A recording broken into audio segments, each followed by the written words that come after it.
Folks, Black Star Network is here. Hold no punches! I'm real revolutionary right now. Black power. Support this man, Black media. He makes sure that our stories are told.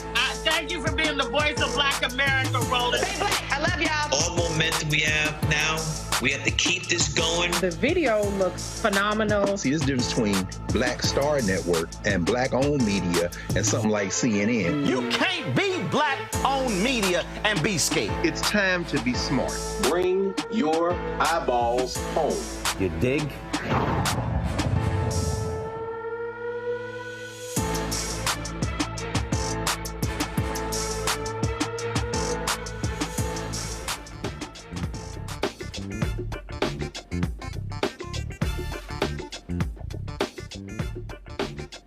It's Monday, August 5th, 2024. I'm Dr. Ome Kongo Davinga sitting in for Roland. Here's what's coming up on Roland Martin Unfiltered, streaming live on the Black Star Network. Nebraska's Attorney General and Secretary of State are attempting to nullify two laws enacted by the legislature that restored voting rights to people who have completed their sentences. We'll discuss the case with the Sentencing Project's Senior Director of Advocacy. Black farmers get a monumental victory as they begin receiving payments from the $2.2 billion Discrimination Financial Assistance Program. A Black activist in Nevada gets pummeled with racist threats by white people as he is trying to get a petition signed. We'll show you what happened and hear him explain how it began. 10 years ago, Flint, Michigan got sick from its drinking water and the cover-up began. Tonight, we talk to a writer who's been covering the crisis since it began, reflecting on the government failures that created the issue. We'll show you Roland's conversation he had with civil rights attorney Ben Crump at this year's National Urban League Convention about the upcoming 10th anniversary of Michael Brown's death. And do you know what today is? It's our anniversary. Last year on this day, the infamous Montgomery Riverfront Brawl took place. Today, we'll look back at how the event unfolded, creating an unofficial holiday. It's time to bring the funk on Roland Martin Unfiltered, streaming live on the Black Star Network. Let's go. He's got it. Whatever the miss, he's on it. Whatever it is, he's got the scoop, the fact, the find. And when it breaks, he's right on time and it's rolling. Best believe he's knowing. Putting it down from sports to news to politics. With entertainment just for kicks, he's rolling. It's on go, roll, roll, y'all. It's Roland Martin, yeah. Rolling with Roland now. He's funk, he's fresh, he's real, the best, you know he's Roland Martin.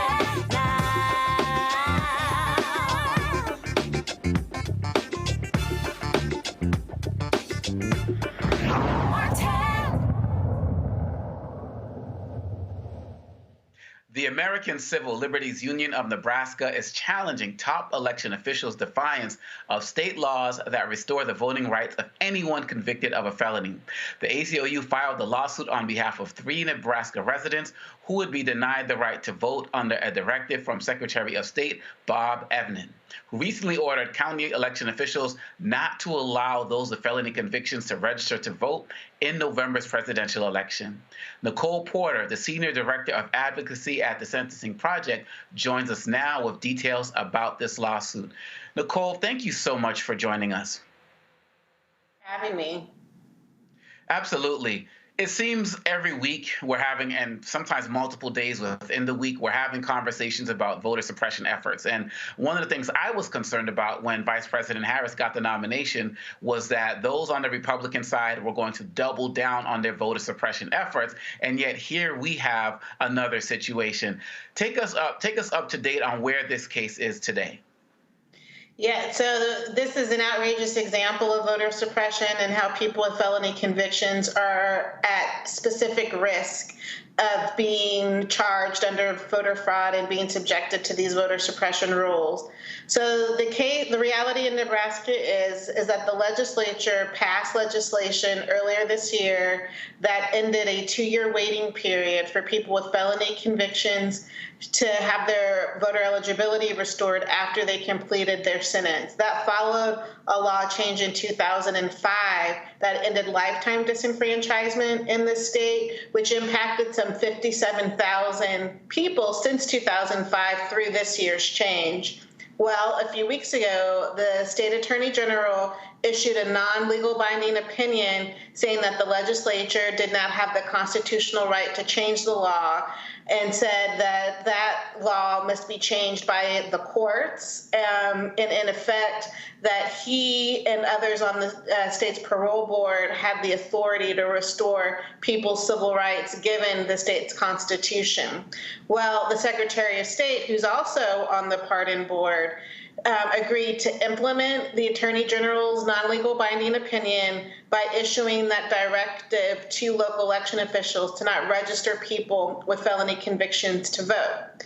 Because of that, because of the state Secretary of State's unwillingness to comply with the law that was changed earlier this year, the ACLU of Nebraska filed a lawsuit last week to compel the Secretary of State to do his job, a mandamus lawsuit.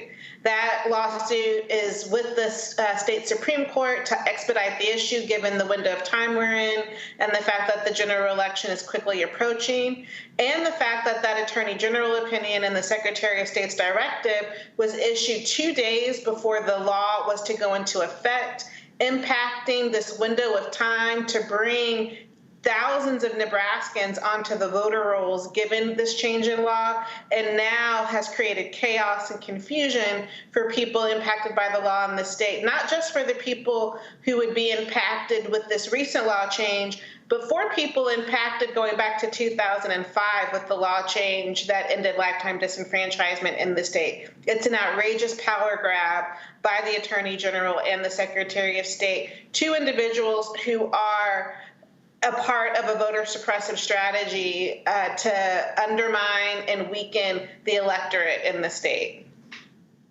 Now, my assumption is going to be that the Attorney General was there through much of this time before this, trying to work to change these laws.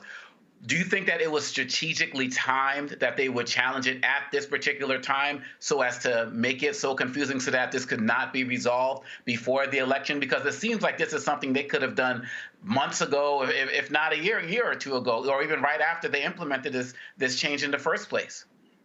Well, this legislation has been introduced year after year, dating back to as far as 2015. The Sentencing Project has been a national partner to state groups in Nebraska to change the law since then. But I think what's really outrageous regarding this is that not only is the Attorney General trying to undermine the law that went into effect in 24, but going back to 2005, so that's some 19 years ago, and didn't address at the time the fact that there was any constitutional challenge to the law that's been in effect for nearly 20 years. It's clear that the politics around supporting rights restoration have changed. There have been bipartisan support for these efforts in a number of states. The era of reform got kicked off in Texas with the Republican governor in the late 90s, and the fact that we're in this era of voter suppression where in states like Florida, Tennessee, and Texas, lawmakers have used voter fraud offenses to target people with felony convictions as a pretext for claiming that there's voter fraud happening, and that this is an example of expanding on that strategy, building on that voter suppressive strategy, just really reminds us how at risk, particularly people with felony convictions who are disproportionately Black and brown, are impacted by these voter suppressive efforts. Now, you brought up Florida, and that kind of leads to my next question. What are we going to be looking at? Are we going to be looking at things similar to what Ron DeSantis did, where people who have any types of convictions risk being arrested even if they were told to do the right thing? Are we looking at potential situations where people are going to be made an example of in terms of some police rolling up on their door with the video cameras running to try to intimidate others from trying to do the same? Is this what is possible given what's happened right now? It's a very concerning time in Nebraska and in other places where there's essentially a hostile environment for democracy, for voting. And yes, in Nebraska, advocates, not just individuals who may be impacted by the law change and the current direction of the Secretary of State to not register people, not make people eligible with felony convictions to be able to vote, but also organizations, civil society organizations, civic organizations who might be doing that voter registration are also potentially at risk of criminalization given voter suppressive laws that have been adopted in Nebraska. And this is true in other states as well, where there's been a criminalization around voter registration. People should look closely at what the laws are in their state. Engage voter legal advocacy organizations to confirm what the laws are. But yes, this is a concern in Nebraska, just like it was in Florida leading up to the 2022 midterm elections, and just like other aspects of voting and voter registration have been criminalized in states like Georgia and Tennessee.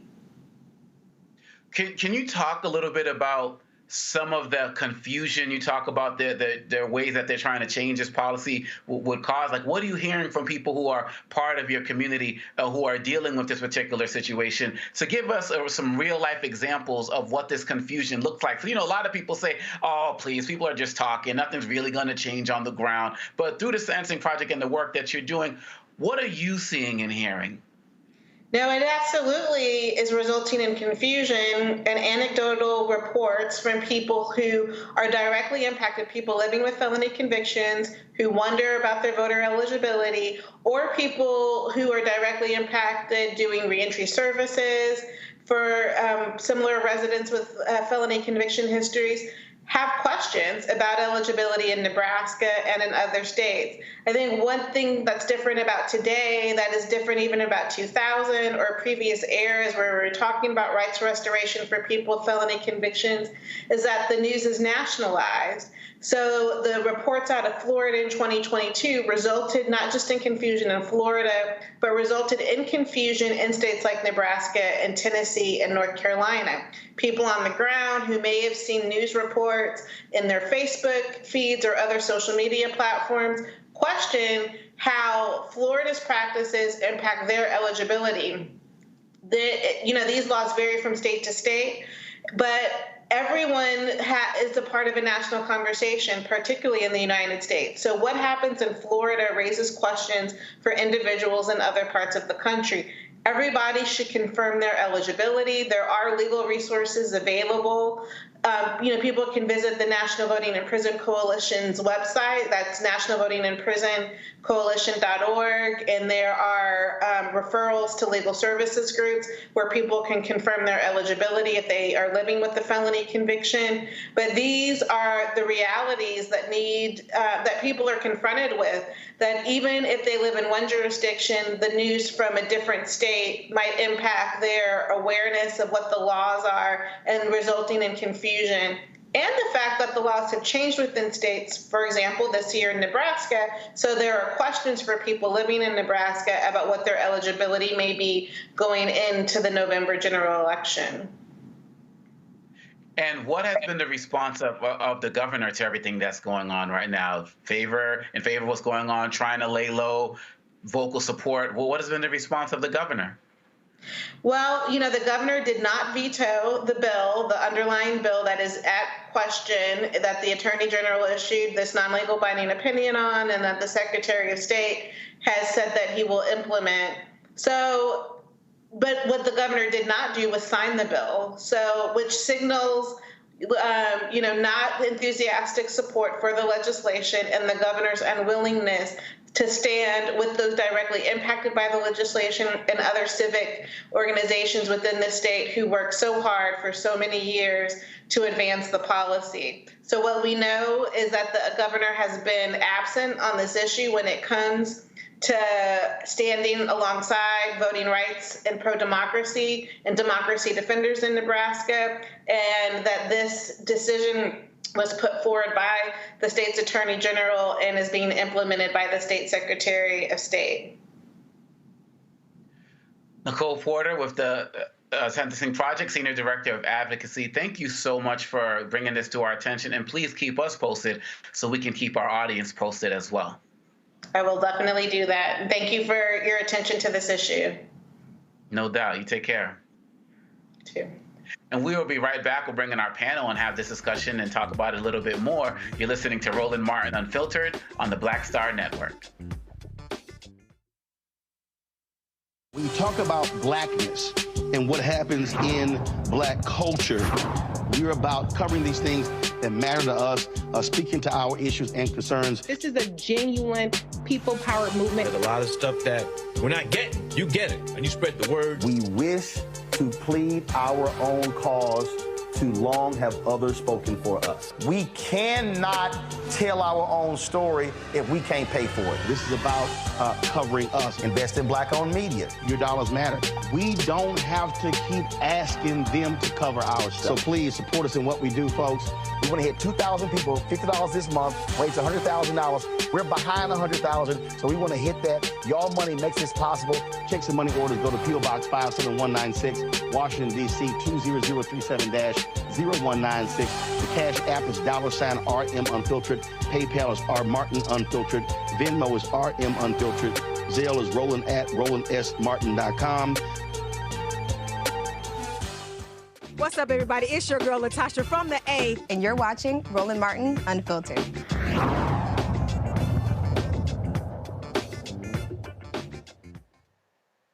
I want to bring in my panel right now, Dr. Julianne Malveaux, economist and author out of Washington, D.C., as well as Joy Cheney, founder of JOI Strategies, also out of D.C. Dr. Malveaux, I'm going to start with you. There's so many things I can ask you, but I'm just going to keep this simple. Here we go again. Here we go again.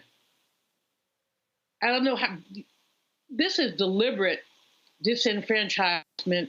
The state of Nebraska ought to be ashamed, but of course, you know, they're not, and that's not even the point. The point is that when people have done their time, they've served their time, they pay the price, now they're returning citizens, they need to be allowed to come back with the full rights. Nebraska was already a little bit restrictive because you had to be out for 2 years before you could even exercise your voting rights. But then for this legal person to say, no, they can't do it, to sit down in order and for the governor not to get involved really speaks to their intention to deliberately separate Black people from their rights. But this is that we've seen it in Florida. We've seen it in other places. If you read, which I'm sure you have read at least part of it, the disgusting document that Project 2025, I mean, one of the things they talk about is taking away voting rights for people who've been convicted. I mean, that document is a disgusting piece of civil rights encroachment, from voting rights to human rights to health rights to anything else. But you see these states falling in line to say we're going to deny people their votes. And there doesn't seem to be enough. I appreciate the young lady that you just spoke with, but there doesn't seem to be enough pushback to say that these people are absolutely have every right to this. So there is a piece of legislation to restore voting rights to returning citizens, but it's not going to get out of the Senate, not under the current circumstances. Republicans are ambivalent, if not negative about it, and all Democrats are not enthusiastic. So we really do have to look at the John Lewis Voting Rights Act, and we have to look at other ways that these people who have served their time, have the opportunity to exercise their franchise. And Joy, given the work that you do across the country, you know, we talked last week. When I was hosting, we had somebody who was coming in from Georgia with a lawsuit that was being filed down there. And as I said to our guest, Ms. Porter, before our break, I feared that given Kamala's ascension, that this was going to be doubling down and they were going to go overboard. But it seems like even before she took over, they were already starting to go double down. And I don't know if it's part of the fact that Donald Trump is going out and telling people, hey, you don't even have to worry about voting again. You know, I'll take care of it. Like, is this part of the national strategy? I mean, what are you seeing as it relates to these efforts to suppress this vote across the country? Was it already worse and we weren't paying attention, or are they really going harder right now? well, I mean, there's no doubt they're going harder right now, but they've been going hard ever since we saw Joe Biden and Kamala Harris win in 2020, and they've been going hard ever since we saw Barack Obama win in 2008 and 2012. They're seeing a growing population of Americans who are not white Americans who they are concerned about. And as we vote more, and as they decide that they're walking away from a whole swath of voters who are people of color, which is bizarre to anyone who can do the math, they're getting panicked. And as part of their strategy for winning, and let me be clear what we're saying when we say they, Republicans. Part of the RNC, part of the Republican, part of the conservative strategy for winning is to suppress the votes of people who are non-white. That's part of their strategy. It has been for some time now. And so long ago, when we thought they were trying to bring in people of color to their party, which of course would be the smart thing to do, they have separated from that. And they have said, if we can't beat them, we'll just suppress their right to vote. That's where we are. You know, the felon disenfranchisement is part of that. There had been a surge of people who, for often religious reasons, were saying, how do you say we believe in second chances and redemption when people serve their time? You ought to allow them to reenter society. And also, we know that reentering society and getting the benefits of society is one of the things that reduces recidivism. But when your goal isn't to reduce recidivism, when your goal isn't to make people whole again and to be ultimate good citizens again, your goal is to suppress them and to make sure that they don't have the full rights of citizenry as you do, to make sure that the people that you have enslaved through the carceral system, right, modern day slavery, are continuously harmed by those decisions. Then of course you're going to do everything you can do to prevent them from being full citizens and being able to vote. But what's really clear is that this is not the rule everywhere. What's happening in Florida, Nebraska, and other places, not the rule everywhere. There are places in the country where if you are not currently sitting in jail, you can vote, right? So please check the rules for who can and cannot vote in your district. Please tell the people in your family, black, white, male, female, indifferent, if they have a conviction, don't let what we're talking about here and what's happening in other places diminish your willingness to at least check and see if you can vote. We know that part of the reason they do this is if someone's serious about a story in Florida, Nebraska, wherever, they might then, they might pull themselves out of the process by saying, well, I'm a felon, I can't vote. That is not the case. That is not the case. So we want you to challenge the system, make liars out of them, and not suppress your own vote by not going and seeing what the rules are in your state. But they must see what the rules are. Dr. Malvo, as you prepare to follow up with what Joy was saying, I want you to also answer the question of whether you think, because people often say that Democrats play checkers while Republicans are playing chess, are you optimistic that this cycle around Democrats are being more forceful in how they're challenging it? And I just want you to add some thoughts on that as it relates to the comments you are about to make. Okay, thanks, Amakongo. First, I want to just say the sister laid out very rousing, and thank you, reminder that people need to check the rules, need to vote, need to encourage their relatives to vote. But I want to say that please check the rules. When people are being arrested, people are being given false information, people are being told, yeah, you can vote, they fill out the forms, and then they get arrested. Many of these people are moderate income people who don't have money for a lot of fines. So people need to be very careful. If necessary, check with a lawyer. I know that Barbara Arnrine, Transformative Justice Coalition, and there are many other organizations are prepared to help people. If you have any question at all, check with legal, because we don't want you getting arrested. We'll be talking about that on Roland too. Now, regarding, I don't know that I'm pessimistic or optimistic, Omakongo, because these cases, what they have in common is voter suppression. How they're actualized is different by county and state by state.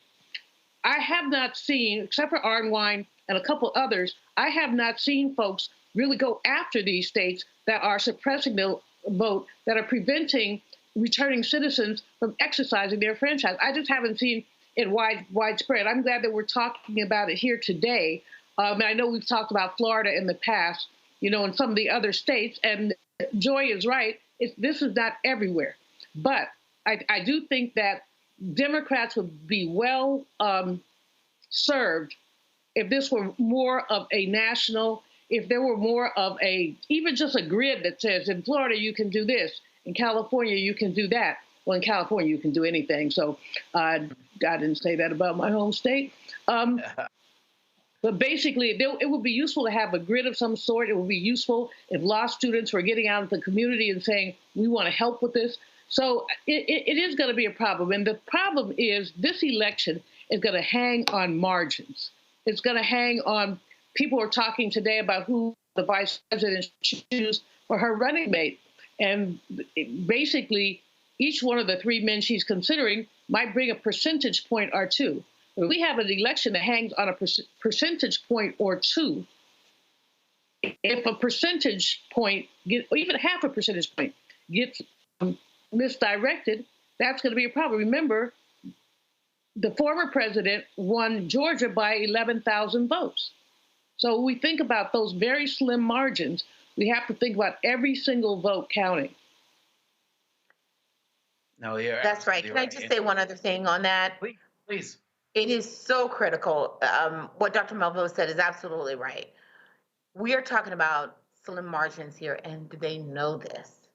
So if they can scare just a few of you, just enough of you into saying, well, I had a conviction, or some people overinterpret and say, I went to jail, or I had a misdemeanor, or what, they will overinterpret and they will take themselves out. Please do not do that.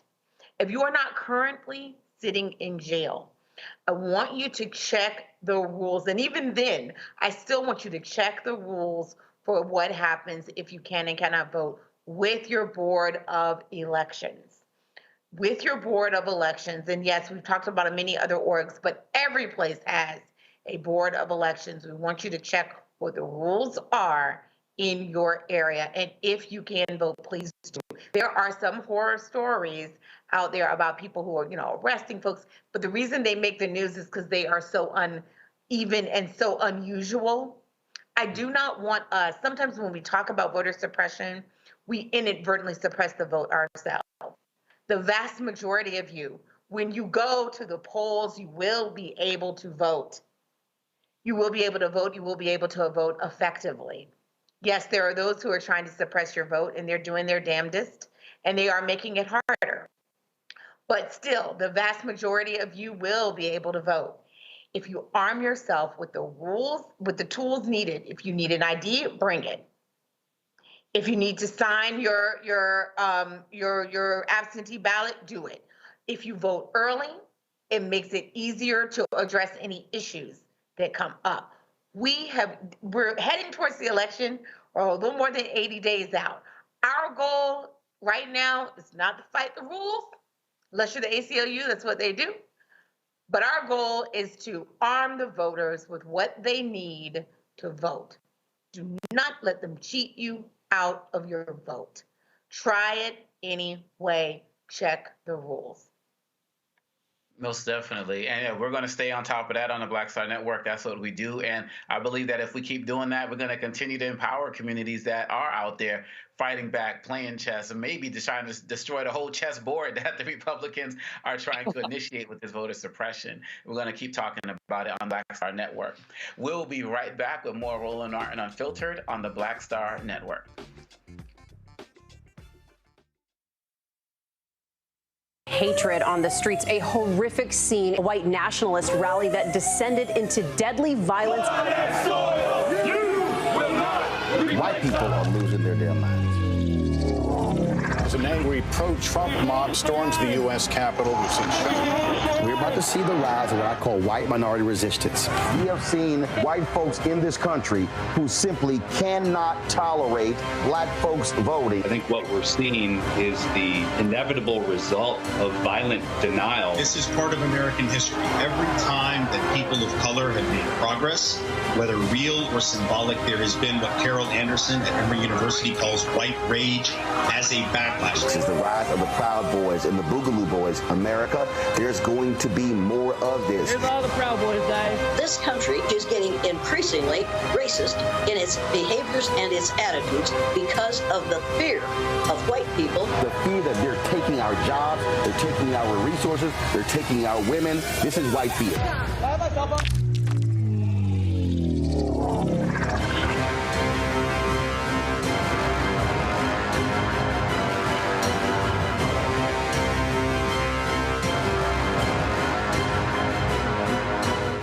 My name is Lena Charles, and I'm from Opelousas, Louisiana. Yes, that is Zydeco capital of the world. My name is Margaret Chappelle. I'm from Dallas, Texas, representing the Urban Trivia Game. It's me, Sherry Shepard, and you know what you watch. Roland Martin on Unfiltered.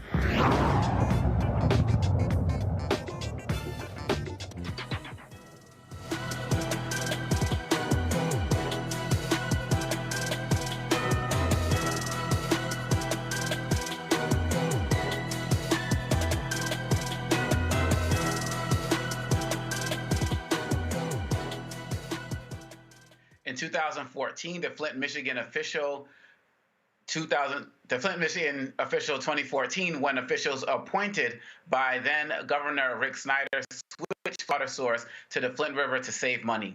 The water contained high levels of lead and bacteria, which flowed for 18 months, affecting Flint's predominantly black population and killing at least 12 people. To date, no one has been held responsible for the continuing crisis. Joining me now is Jordan Chariton, a reporter, CEO of the Status Group, and author of We the Poisoned, Exposing the Flint Water Crisis, Cover-Up, and the Poisoning of 100,000 Americans. He's been covering this since the beginning. Thank you so much, Jordan, for joining us. And there are so many questions I want to ask you, but I just want to start with where are we today in 2024, 10 years later? We are unfortunately not too much different from where we are 10 years ago. That might sound shocking, but despite the government's claims, there is still dirty water in Flint. I just spoke with residents today who have rashes, are getting discolored water in a lot of places in Flint. There is no criminal accountability. Tragically, cancer is surging in Flint. In some cases, some types of cancer are up 300% compared to before the water switch. And these residents do not have expanded health care. That was a short-term Medicaid expansion that has expired. So between the water being problematic and contaminated, the lack of criminal accountability, cancer surging, and frankly, an ongoing cover-up, this is, to me, one of the most egregious examples of environmental racism and injustice in American history. Jordan, you've been on this from day one, and everybody talks about how progressive the state of Michigan is, the leadership, and so on and so forth. How in the world could this be happening? When I say this, I mean, number one, what you are describing as a cover-up, and two, no accountability to this day. Yeah, and I also want to be clear, because my book reveals this was not an effort to save money. This was an effort to make money. This was a massive privatization scheme that obviously went very wrong. Wow. Yeah, the details of that, I mean, there was no reason for Flint to switch its water. No reason at all. They built a completely brand new water pipeline that was on the same exact path as the existing pipeline Flint got from Detroit. Detroit cut its rate in half to Flint to save it as a customer. But there were people that wanted to make money on a brand new water system, and there were also Wall Street banks involved. So my book really, for the first time, details that whole financial scheme that is still not being punished today. The other thing is, you know, the state put out the number that 12 people died. Well, my book will show you a lot more people than 12 people died, including all the people now dying of cancer.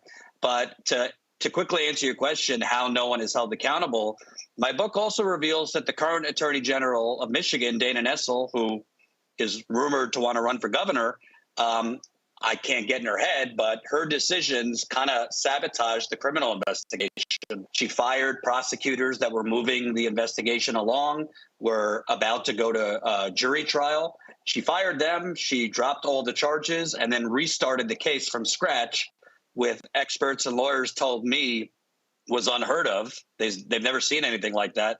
And then the prosecutors she put in, as my book will reveal, were kind of overwhelmed. And what ended up happening was the Michigan Supreme Court threw out Attorney General Nessel's charges. So it was kind of between the direct government cover-up and, really dumbfounded decisions by the current Attorney General. The residents of Flint, as of now, it does not seem like they will have any justice. And I'm really hoping that as many people in Flint are able to get the book, because most of them do not know the full details of who poisoned them, but most importantly, why? What were the financial motivations? What were the financial for-profit reasons that went into this issue? Oftentimes people will say things are not as simple as they seem. They're much more complicated than you think. But it really seems that the way that you lay this out and the way that you continue to lay this out, it is as simple as it seems. And it's as simple as the fact that people don't care about this poor, marginalized community. What am I missing? Absolutely. I don't think this could have happened unless a city like Flint, which, if your viewers don't know, once upon a time, Flint was the envy of America. It was literally one of the most booming urban metropolises in the 1950s and 60s.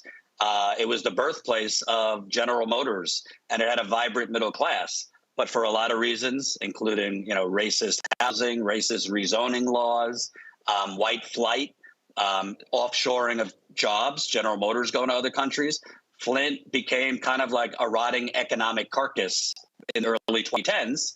And there you had a Republican governor who literally was running on running government like a business. And what did he do? He declared a financial emergency and literally did unelected emergency managers.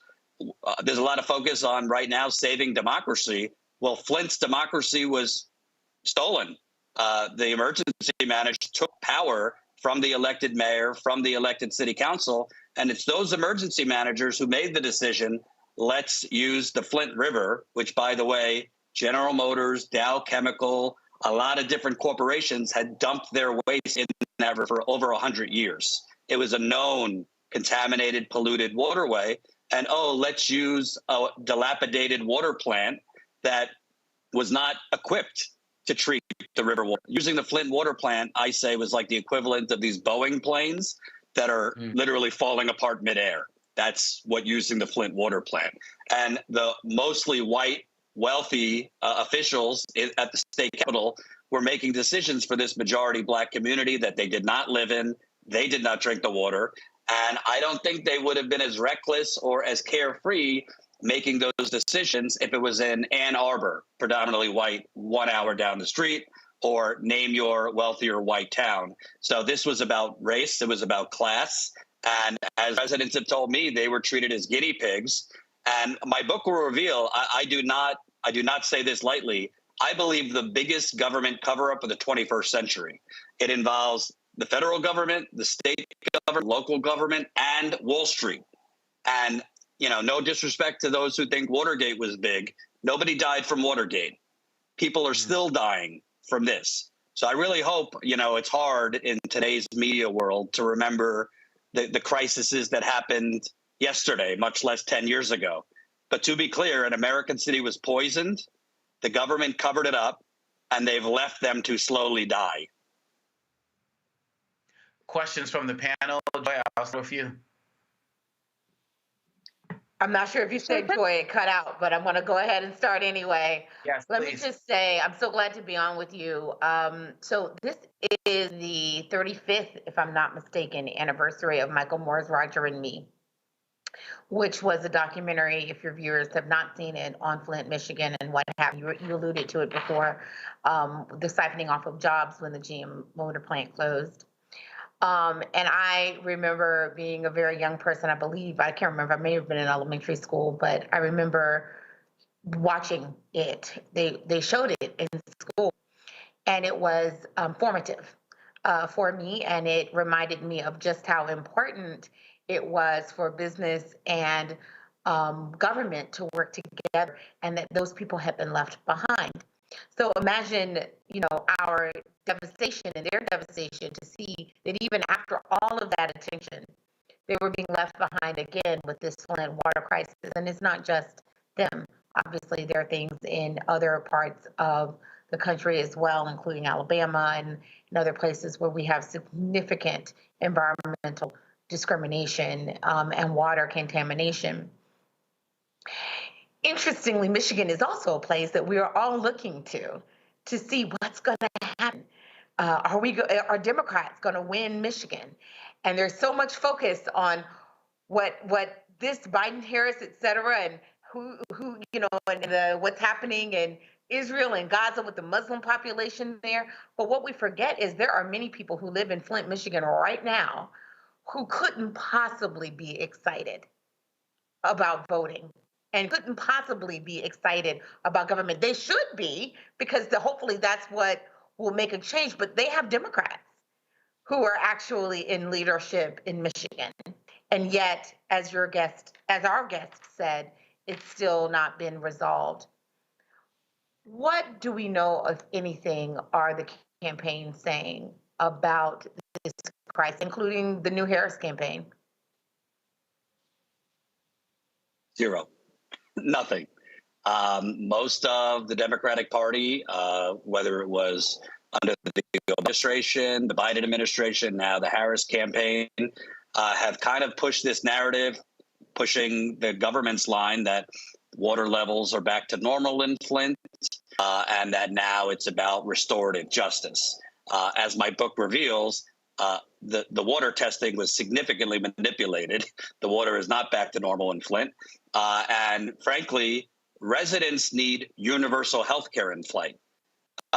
If your audience doesn't know, in the case of Libby, Montana, they had an asbestos disaster back in, I believe, the 2000s. A lot of people died. And during the Obamacare fight, their Senator Marcus said, I'll give you my vote to President Obama if you give my people free health care for the rest of their lives. And they got it. Well, Libby, Montana is about 96% white. The people of Flint begging for universal health care, free health care, and they don't have it. The Democratic Party and Vice President Harris can be pledging to provide them free health care. And also, the overwhelming majority of pipes in Flint have not been replaced, the water pipes. They've only addressed the pipes that go from the curb into your home. Well, the toxic water did not magically skip over the main pipes that run underneath the street or the interior pipes in your home. So residents still have damaged pipes in their homes, and the pipes are bursting. The main pipes are bursting all the time in Flint. So the campaigns, I mean, we know the Republicans aren't saying anything, but the Democratic campaigns of many years have not said anything. And the White House of several Democratic presidents have basically done very little. I mean, they tried to push the messaging during the infrastructure deal. They replaced lead service lines and kind of alluded to Flint. Well, it's been 10 years and they haven't replaced the lead service lines. And they also haven't replaced the interior pipes. In my book, I tell an account from former Flint Mayor Karen Weaver. She asked current Democratic Governor Gretchen Whitmer for funding, for help to replace Flint residents' plumbing inside their homes. And Governor Whitmer, this is according to former Mayor Weaver, told her the state legislature has Flint fatigue and I can't get any more money. So the bottom line is this is still a disaster. It's not a crisis from the past. That's a narrative that's been put out there. But 10 years later, residents are still getting rashes. There are residents still losing hair. There are residents still getting smelly water and discolored water. And also the infrastructure in Flint, the water pipes, they were built for a city when it had 200,000 residents. Flint has 80,000 residents now. There's sections of Flint where there's a lot of abandoned homes where the water is not being used.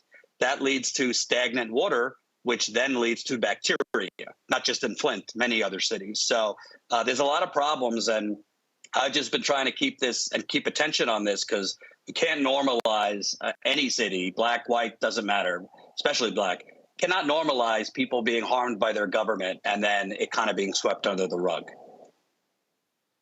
Dr. Malveaux, your question. First of all, I want to thank you for your resilience and your persistence in following this story. I know Mayor Weaver personally.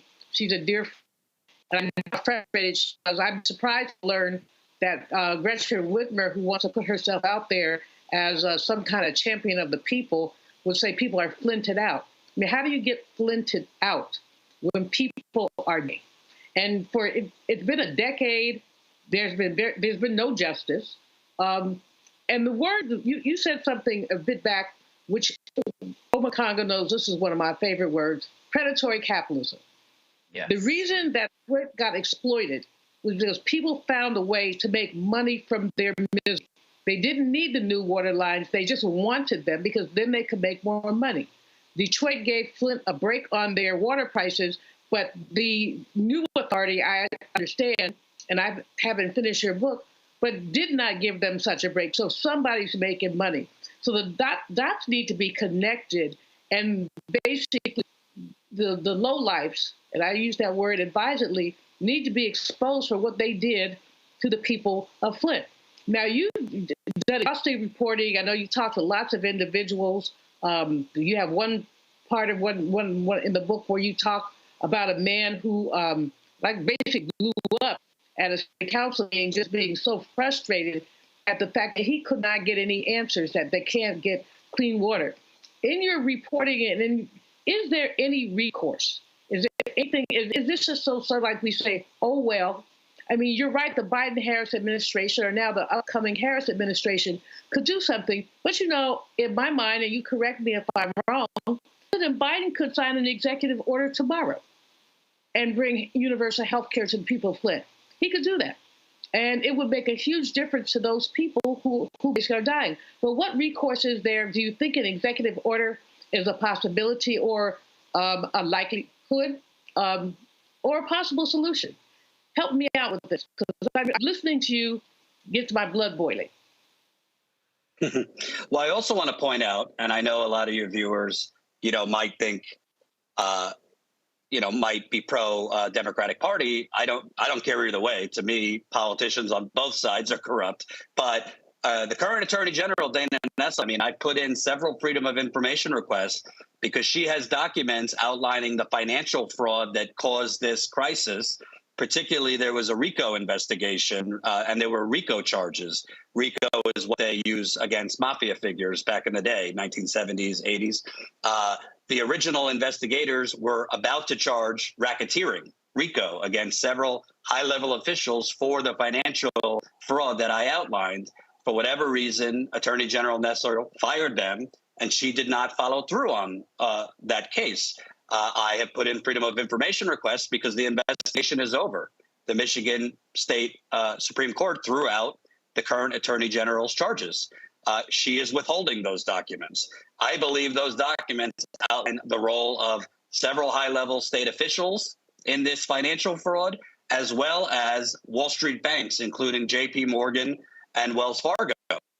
Important, there still is, if the financial fraud is exposed, I believe, and based on lawyers I've spoken with, there still are criminal charges that could be filed related to the financial fraud. That's why it's so important that the Attorney General, even if it's slightly redacted, release that information. So far, first, her office told me they didn't have the documents.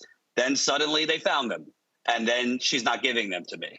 So that's number one. I believe there still could be criminal charges related to the financial fraud. Let's just say scam, to simplify it. Number two, President Obama, when he was in office, he did not declare a disaster in Flint. He declared a state of emergency. That's key, because a disaster means the federal government, basically, they could have sent the Army Corps of Engineers into Flint and dug up all the pipes And it would have happened not in 10 years, but probably a year. That's still President Biden. Democrats like to say, well, by law, we can't because that's only for natural disasters like hurricanes or tornadoes or whatnot. Well, they seem to be able to find a way for things when they desperately want it in Washington. I believe, and based on lawyers I've spoken to, that the Flint water crisis can be fit into that.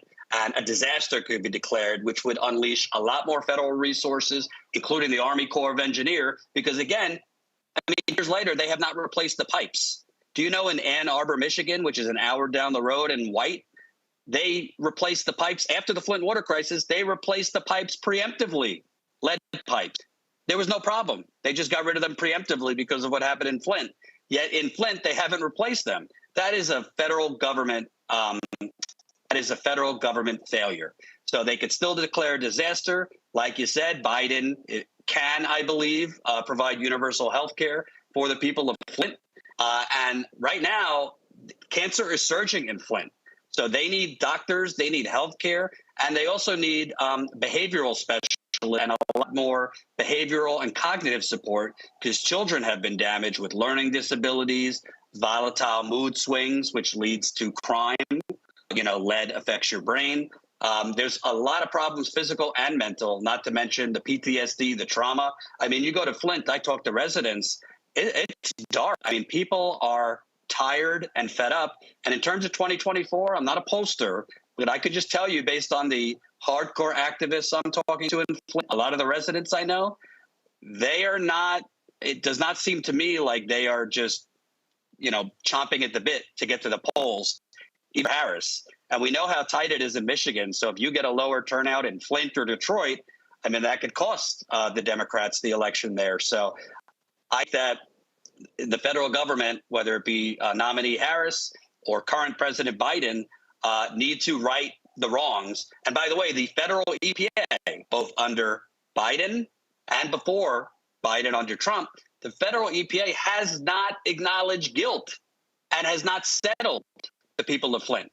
So they have not provided Flint money. The federal EPA, the state of Michigan has settled with Flint for far too little, in my opinion. The EPA has not.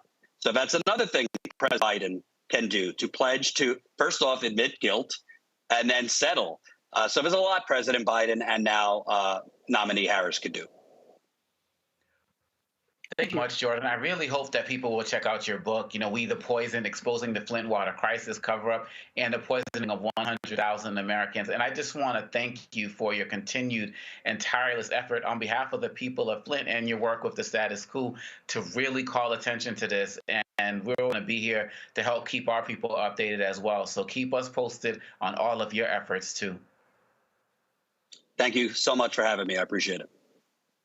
Oh, no doubt. No, take care. And you all, we're going to be right back with Roland Martin on the Roland Martin Unfiltered on the Black Star Network. And don't forget, we're going to be talking about that 1 year later, the Montgomery Riverfront Brawl. Stay tuned. We're going to be getting in on that as well. We'll be right back.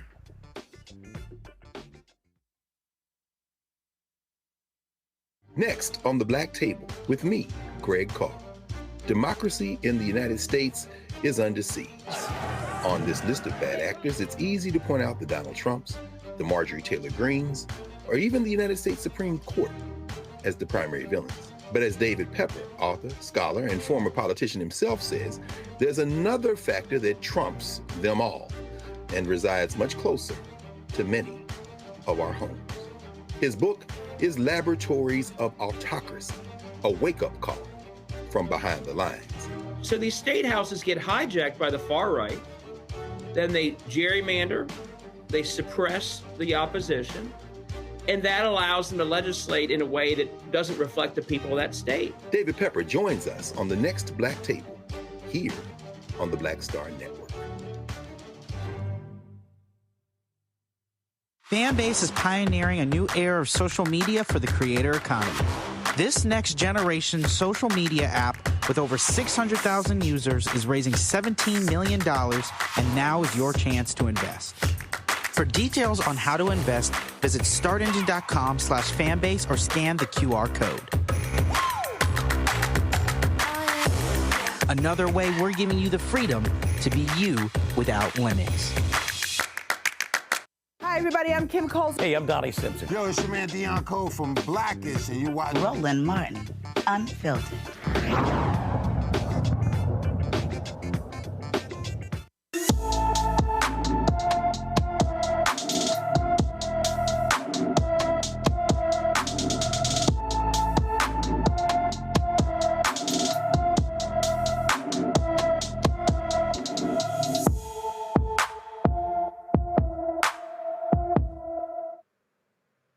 Asada Amon has been missing from her Beaufort, Georgia home since February 1st, 2024. The 16-year-old is 5 feet 2 inches tall, weighs 115 pounds, with black hair and brown eyes. Anyone with information about Asada Amon should call Gwinnett County, Georgia Police Department at 770-513-5700. The Biden administration paid out more than $2 billion in direct payments for Black and other minority farmers discriminated against by the U.S. Department of Agriculture. According to the USDA, more than 23,000 farmers were approved for payments ranging from $10,000 to $500,000. Another 20,000 who planned to start a farm but did not receive a USDA loan received between $3,500 and $6,000.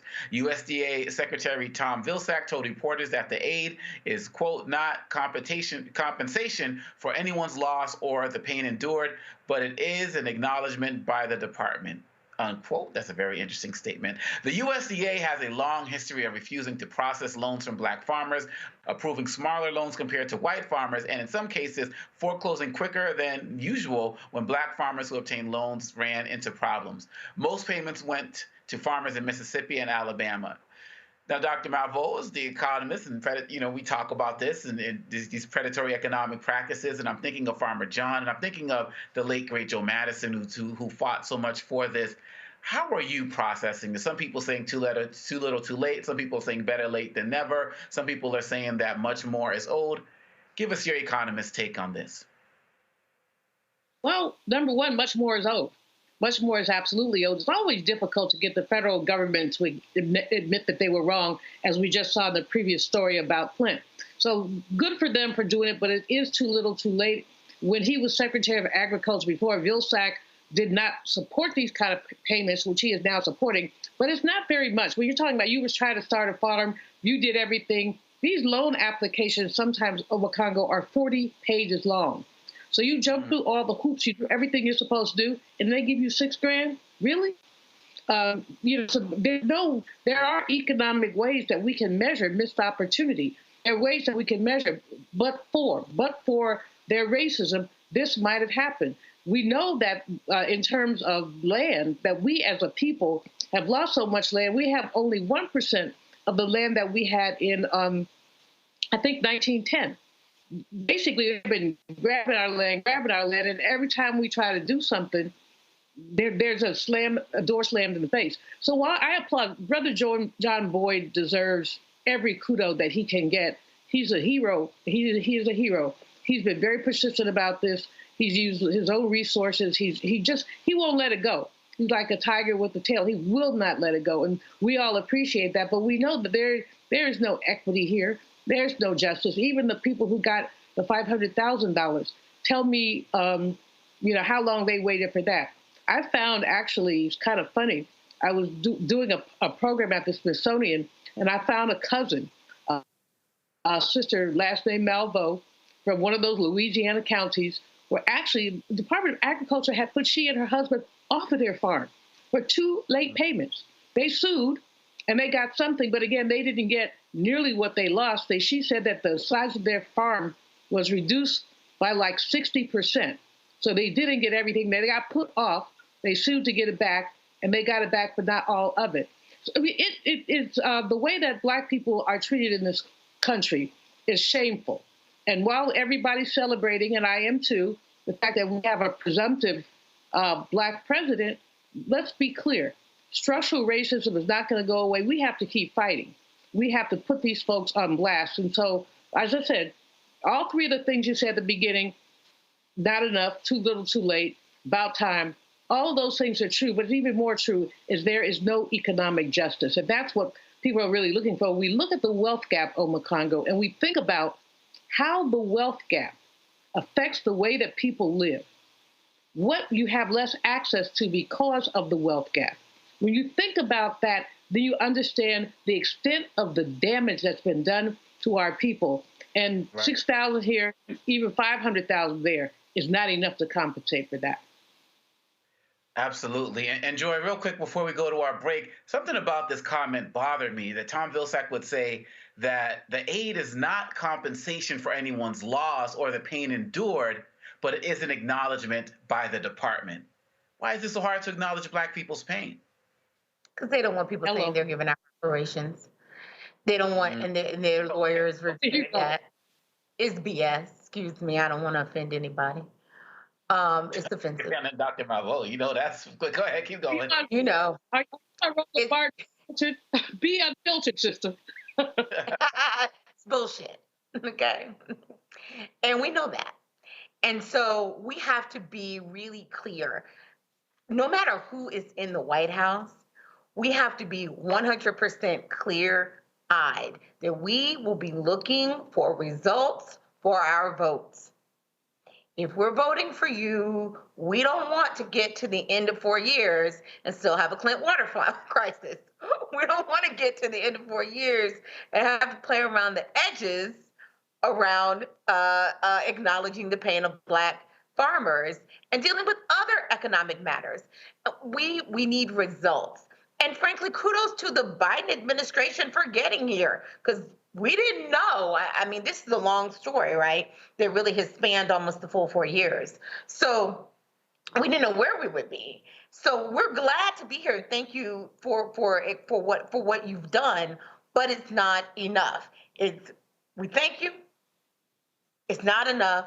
And frankly, it's deserved because Black people have been voting and have been investing in the Democratic Party. Of course, this should have been the party that should have made sure that we got some recourse and some reparation or some payment for Black farmers. But $2 billion is just simply a drop in the bucket to what is lost. And that is also, I know we're going to break, why we have to talk about history in this country, why the 1619 Project.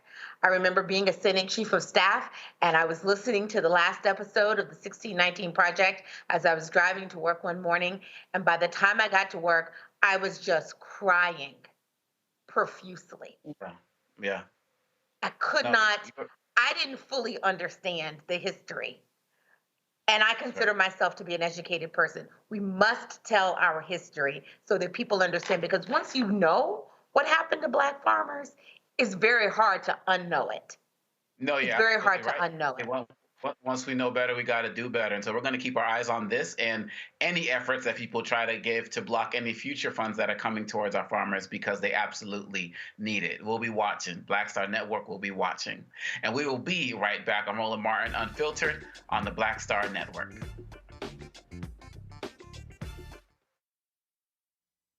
Good job, good pay, good life. Would you be willing to walk away from it to achieve real wealth? Well, that's exactly what this woman did. And boy, did it pay off. Once you make the decision that this is the direction that you're going to go in, I do believe that there's power in having a decided heart. Hear her story on The Next Get Wealthy with me, Deborah Owens, America's Wealth Coach, on Black Star Network. Hello, I'm Jamia Pugh. I am from Coatesville, Pennsylvania, just an hour right outside of Philadelphia. My name is Jasmine Pugh. I'm also from Coatesville, Pennsylvania. You are watching Roland Martin Unfiltered. Stay right here.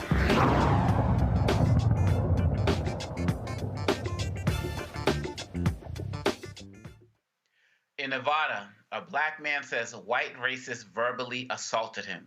Rick Johnson said he was trying to collect signatures on a petition to lower attorney fees at a hot August night event in Virginia City when nearby attendees targeted him with racist language. Take a look.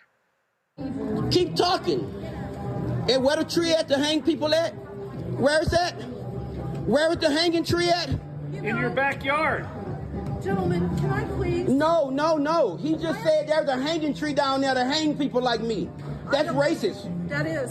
That is racist. Y'all go take his back and he's being racist? Crying motherfucker. He's a crying motherfucker. You know what? That is fucking horrible of you. He's just as human as I'm doing a job and I did not disrespect you, not once. Oh, man. Come on. Get out of here. Get the fuck out of here. You, man, you know what? Fuck you and I'm not leaving. Make me leave, motherfucker, because I can't take... I don't make trash. I burn it. That's 5th grade. And y'all laughing at this? And y'all laughing at this? This is what y'all like? This is what y'all like? We love it, man. We love it. You love it? Get your fatty flag on, man. Come on. Get your fatty on, man.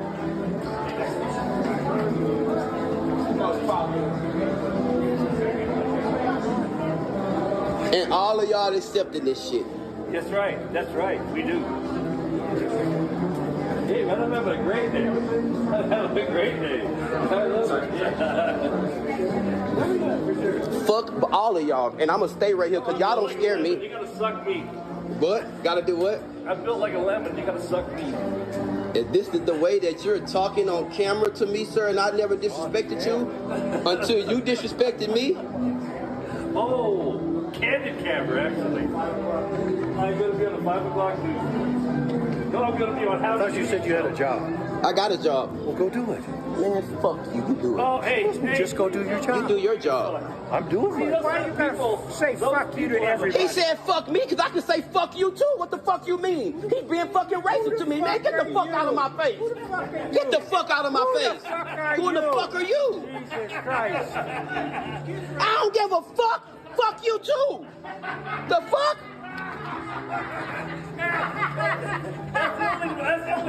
That's the only license. How you doing? He seems to know. Are you along with them? Yes, he is. Okay, but why is he being fucking racist to me, talking about there's a fucking hanging tree down there? Are you along with that? Are you down with that as well, like him? So, he's my dad, first off. Don't fucking touch me. Don't touch me. I'm not on your property. Don't touch me. Don't fucking touch me. Don't fucking touch me. Do y'all see this shit? I'm not saying nothing. I'm telling you to get off my property. Fuck you. Now what? Let's do it. Come on, let's go.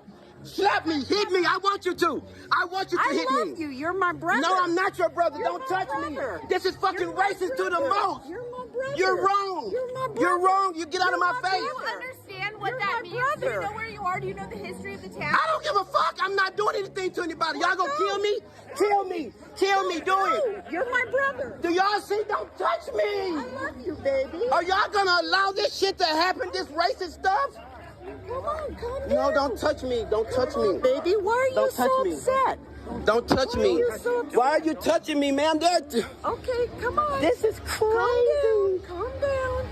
You're causing a big old fuss. Because I didn't do anything to anyone. Honey, I know, honey. Jesus loves you. It's okay. Do y'all see this at the most? Jesus loves him. He just don't get it right now. Calm down. Can you let me go if I can leave, please, ma'am? But but you're steady touching me. Honey, I love you, baby. You're steady touching me, ma'am. This is assault. Do you have a mama? This is an assault. Do you have a mama? Do you have a mama? Ma'am, can you leave me? What are you doing here? I'm doing a job. Well, and I'm not bothering anyone. Well, you are now. You got everybody all upset, But you're touching me. Don't touch me, ma'am. Come on. You're touching me. I have to call the police. That's assault. I'm taking you. He's right here. Let's go. Don't touch me. You don't touch me. I'm not, baby. Can you leave me alone? Y'all gonna allow this shit to happen like nobody cares? Nobody see this racial shit going on? Honey, the sheriff's right here. You can tell him all you want. Your dad just said there's a hanging tree for niggers like me. What does that mean? What does that mean? And I did not disrespect your dad. I asked him nicely, excuse me, sir, are you a registered voter? He said no. I said thank you. And then he turned around and said there's a hanging tree down the road for niggers like me. That's exactly what the fuck he said. And all of them ganged up on me. I have it on video. I'm so sorry that happened to you. And everybody is going along with that shit. Are you okay? No. What do you need right now? Look, I can show you the video. It's okay. Oh my God, I'm so sorry. And all of them just ganged up on me. It's okay. You're all right. You're all right. Johnson posted his follow-up on his TikTok account. Hey TikTok, what's up?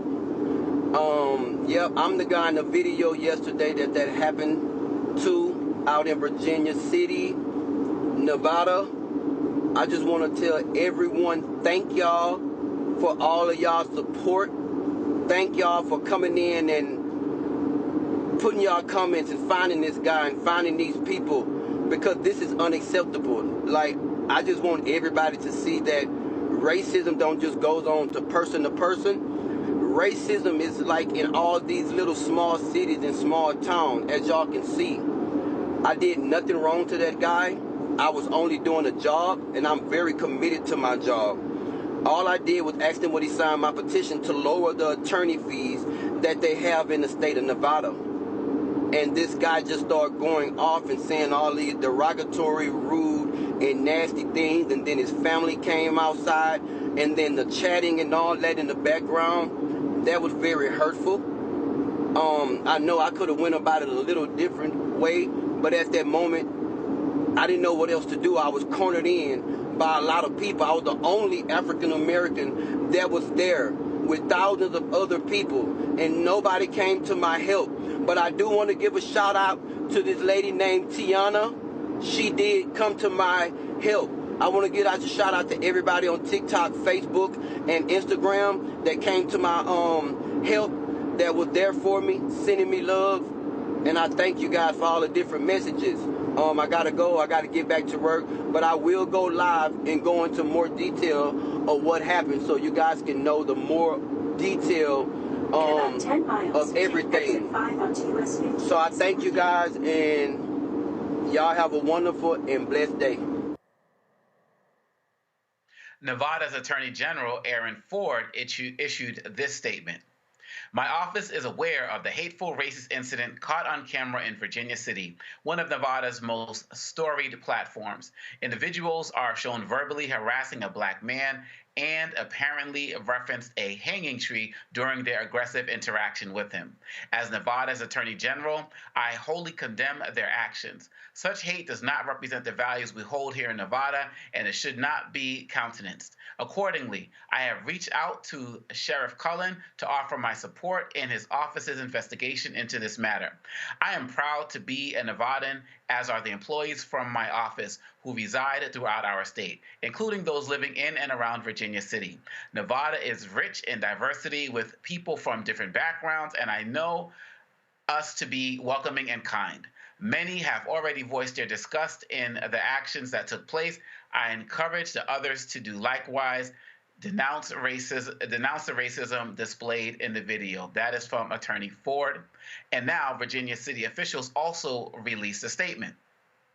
Earlier this weekend, an incident occurred in which a visitor was harassed during an event, and comments were made that were hateful and racist. We want to make it clear on behalf of the Virginia City Tourism Commission that we find this behavior abhorrent and inexcusable. Virginia City is an incredible historic town with vibrant events and a welcoming atmosphere. We stand wholly against any acts of hatred, racism, or violence. Virginia City is proud to be a town that invites all individuals, and we are working closely with our merchants and event partners to create a community that is inclusive and open to all. Julian, you know, you're working on this book on lynching. I just felt like I was getting ready to watch a lynching right now.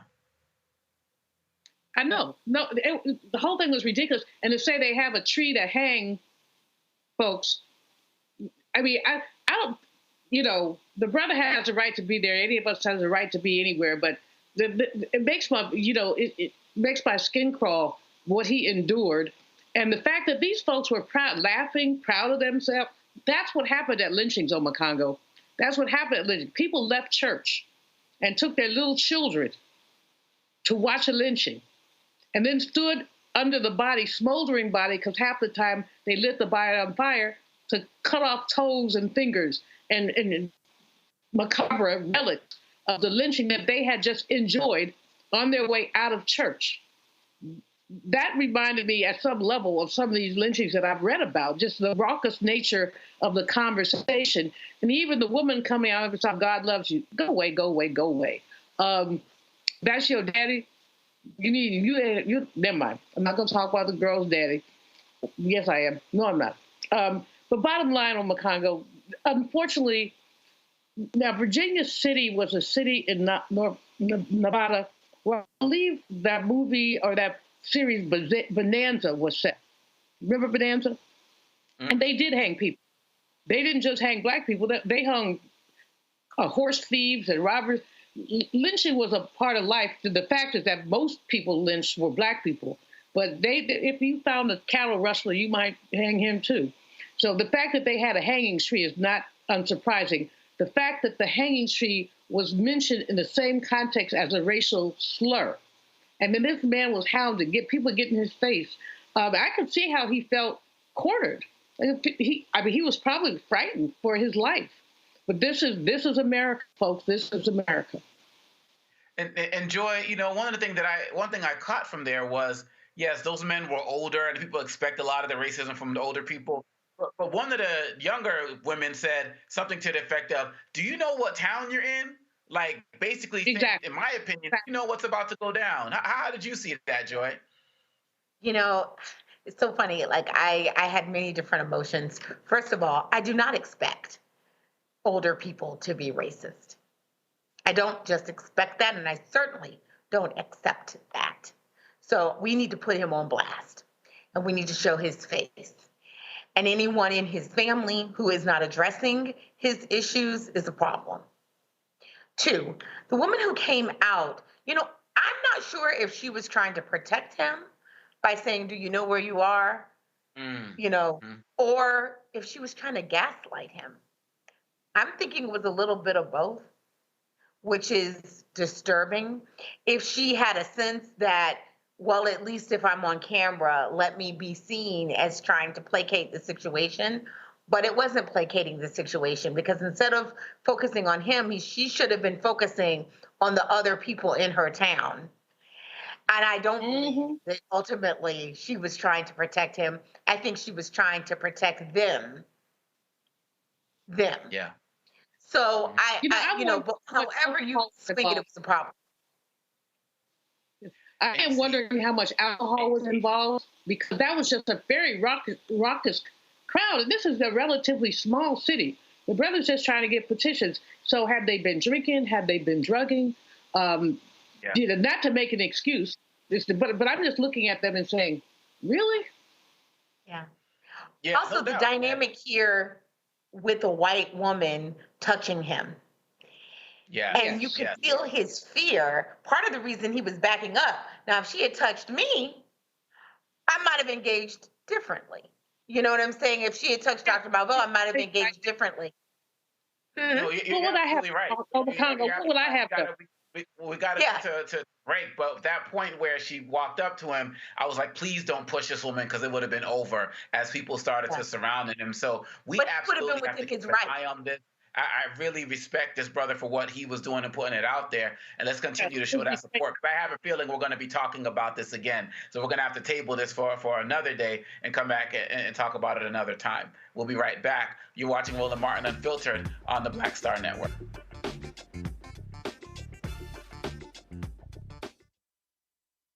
On the next A Balanced Life with me, Dr. Jackie, think about for a moment some of those icky behaviors that you display every now and then.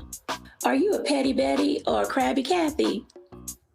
Where do those less than attractive traits come from? We all have them. And more importantly, how do we get rid of them to make certain that they don't infect other people? Pettiness is something that we all carry.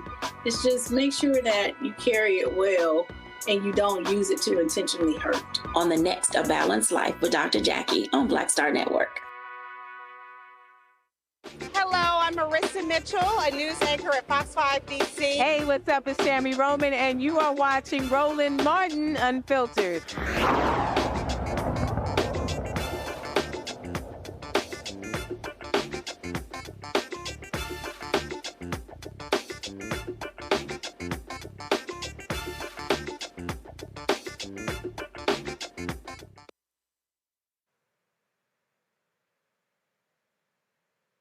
Last month, Roland attended the 2024 National Urban League Conference in New Orleans, Louisiana.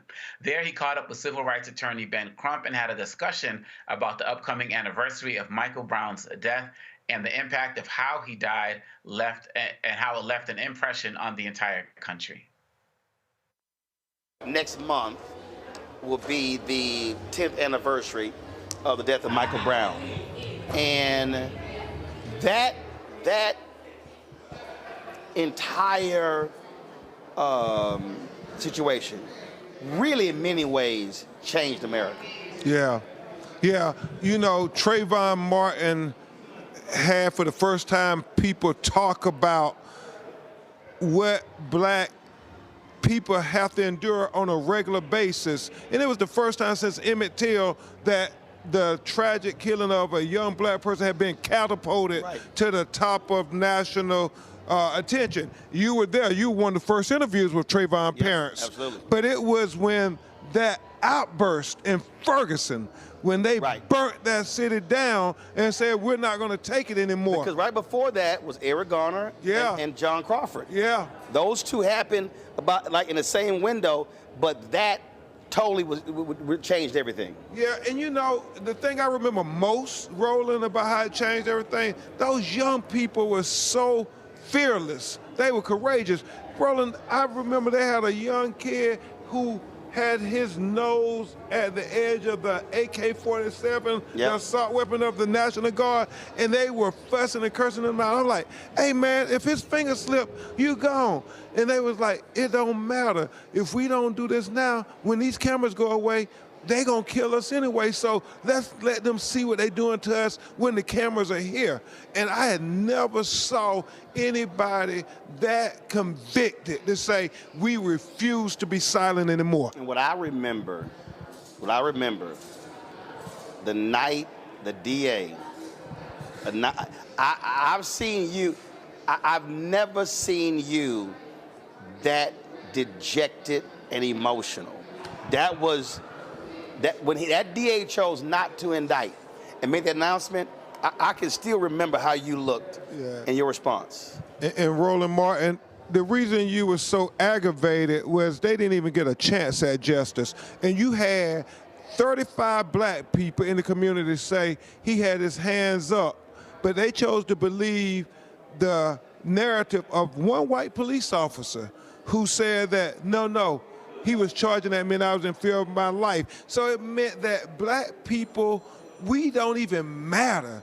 You know, like what we say, they always discount. But when a white police officer kills us, they take his narrative as the gospel. And remember George Floyd, before the video came out, they had the police report and they were running with it. And so that's why I was so heartbroken, because that DA, all the rules were changed, Roland. Well, look at this here. Let's go back to Minnesota.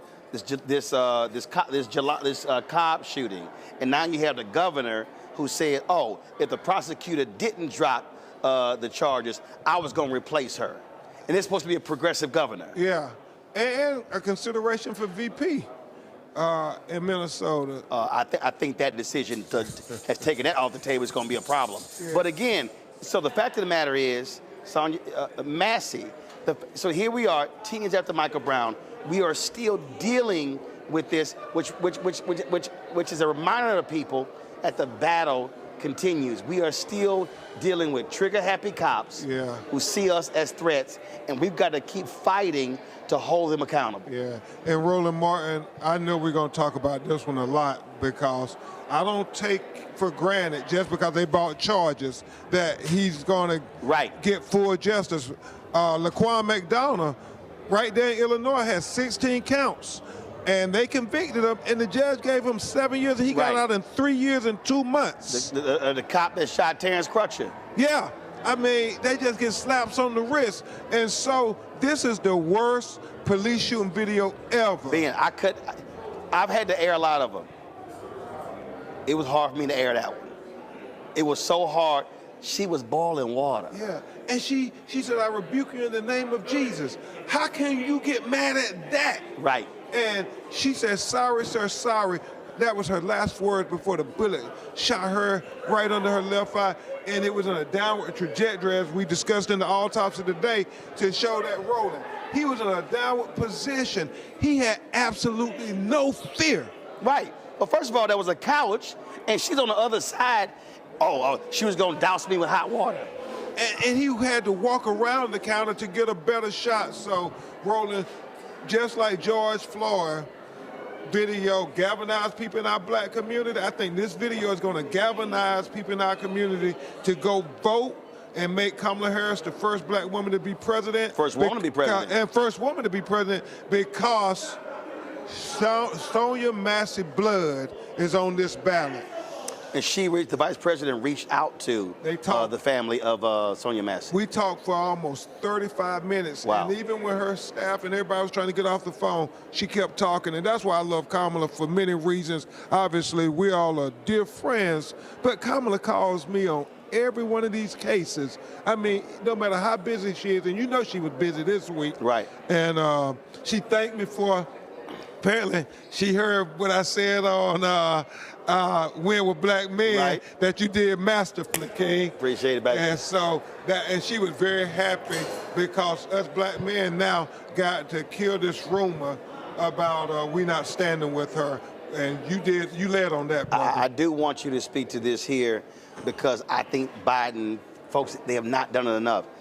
This is the most aggressive Department of Justice Civil Rights Division since Robert Kennedy, and they won't talk about it enough.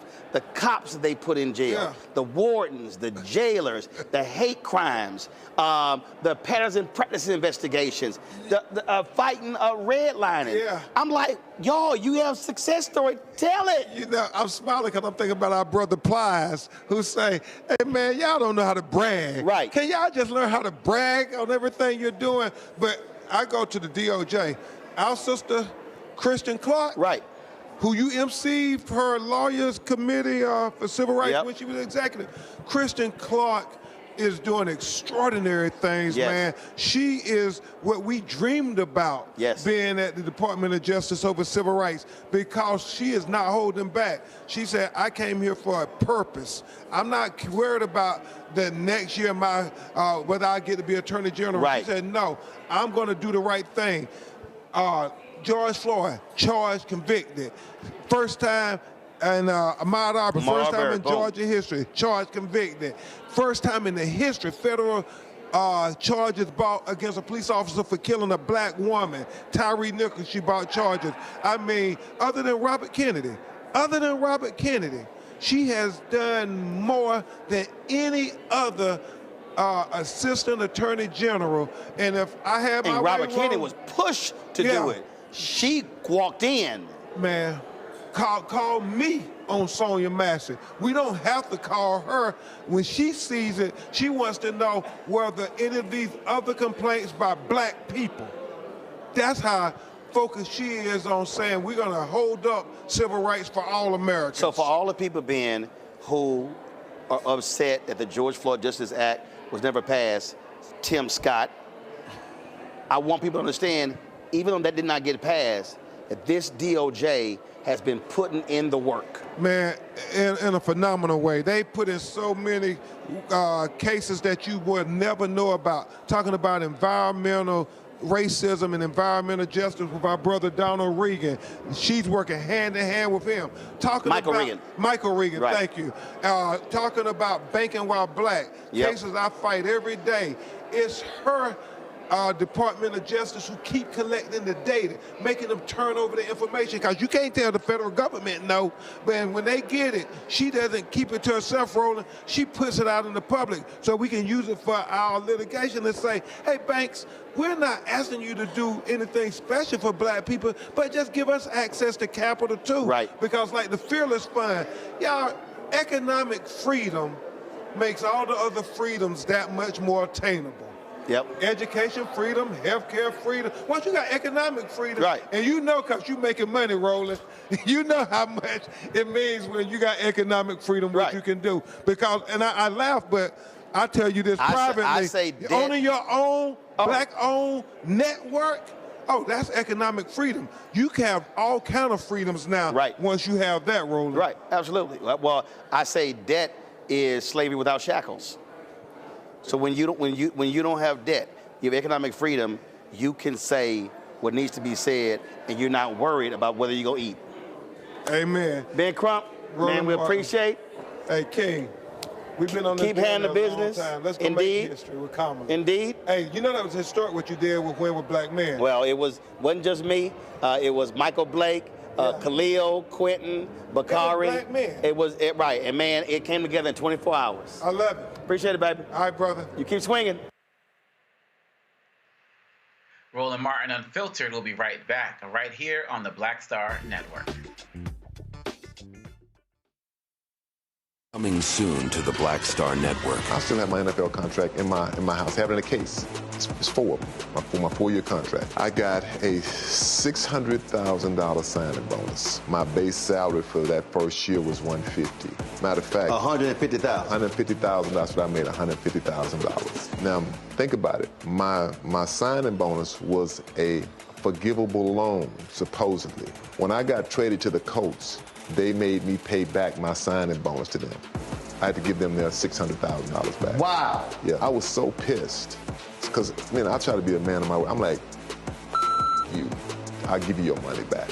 Even though I know I earned that money, I gave them their money back. I gave them their $600,000 back. But yet, I was this malcontent. I was a bad guy. I'm about the money. It wasn't about the money. It was about doing right. Because I looked at, because you look at contract. Look at John Elway. John Elway was making $1 million, $800,000. I was making $150,000. I was doing everything. And I'm like, but yet I was, I got so many letters, so I just play for free and all that kind of stuff. You don't forget that kind of stuff. Right. That stuff is hurtful.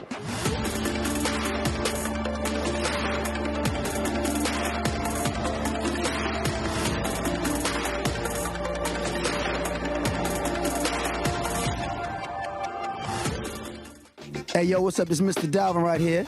What's up? This is KC. Sitting here representing the JODECI. That's Jodeci. Right here on Roland Martin Unfiltered.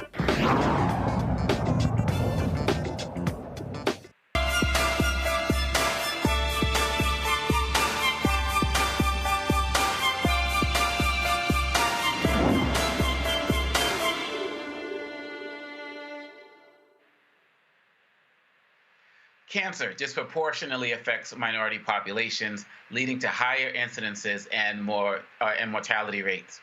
Mental health issues further compound this disparity. Approximately 20% of Black adults experience conditions such as anxiety and depression, which a cancer diagnosis can significantly worsen. So patients not only have to deal with the disease, but also the mental stresses that come with it. Dr. Wendy Garvin Mayo launched collaborative cancer care and mental health practice that supports cancer patients, survivors, and caregivers. And she joins us now. Dr. Mayo, thank you so much for being with us tonight. Thank you so much for having me. I'm excited to be here. No, absolutely. Now, I'm so glad that the work that you're doing is connecting cancer with the mental health aspect of it, because for those of us who generally think of cancer, we may think about it from smoking too much or various things like that, maybe something that might be kind of self-inflicted as opposed to something that you were born with or developed over time, and how there could be a mental health connection to that as well. Can you expand on that a little bit more? Yes, so cancer in the United States is on the rise. This year, it's predicted that 1 million new cases will be diagnosed. And what's happening in the cancer space is that patients are being diagnosed, and we know that a cancer diagnosis shifts a patient's entire life, not only their family, their caregivers, their kids, their spouses. And what we are not very good at in healthcare is really addressing the mental health and cancer diagnosis patient. And that has multiple consequences. If a patient is not mentally sound, they're diagnosed with cancer, it not only impacts their disease process, it also impacts their ability to make sound decisions based on treatment decisions. So Collaborative Cancer Care was really born out of that gap. So I'm a nurse practitioner. I've been in healthcare for over 20 years, spent the majority of my time in oncology, and I've seen the gap. I've seen the impact a mental illness can have on a cancer patient and the trajectory of their disease process. So we are here to really fill that gap and partner with patients, caregivers, and family members who have a diagnosis of cancer to ensure that their mental and emotional well-being is sound, and we can help them on this cancer journey. Can you talk a little bit more about what that looks like? What does it look like when a patient feels like their mental health and the anxiety and the depression that they're feeling as it relates to the cancer is actually being acknowledged by professionals like yourself? Yeah, so when you hear a cancer diagnosis, the first thing that many people think is that it's a death sentence.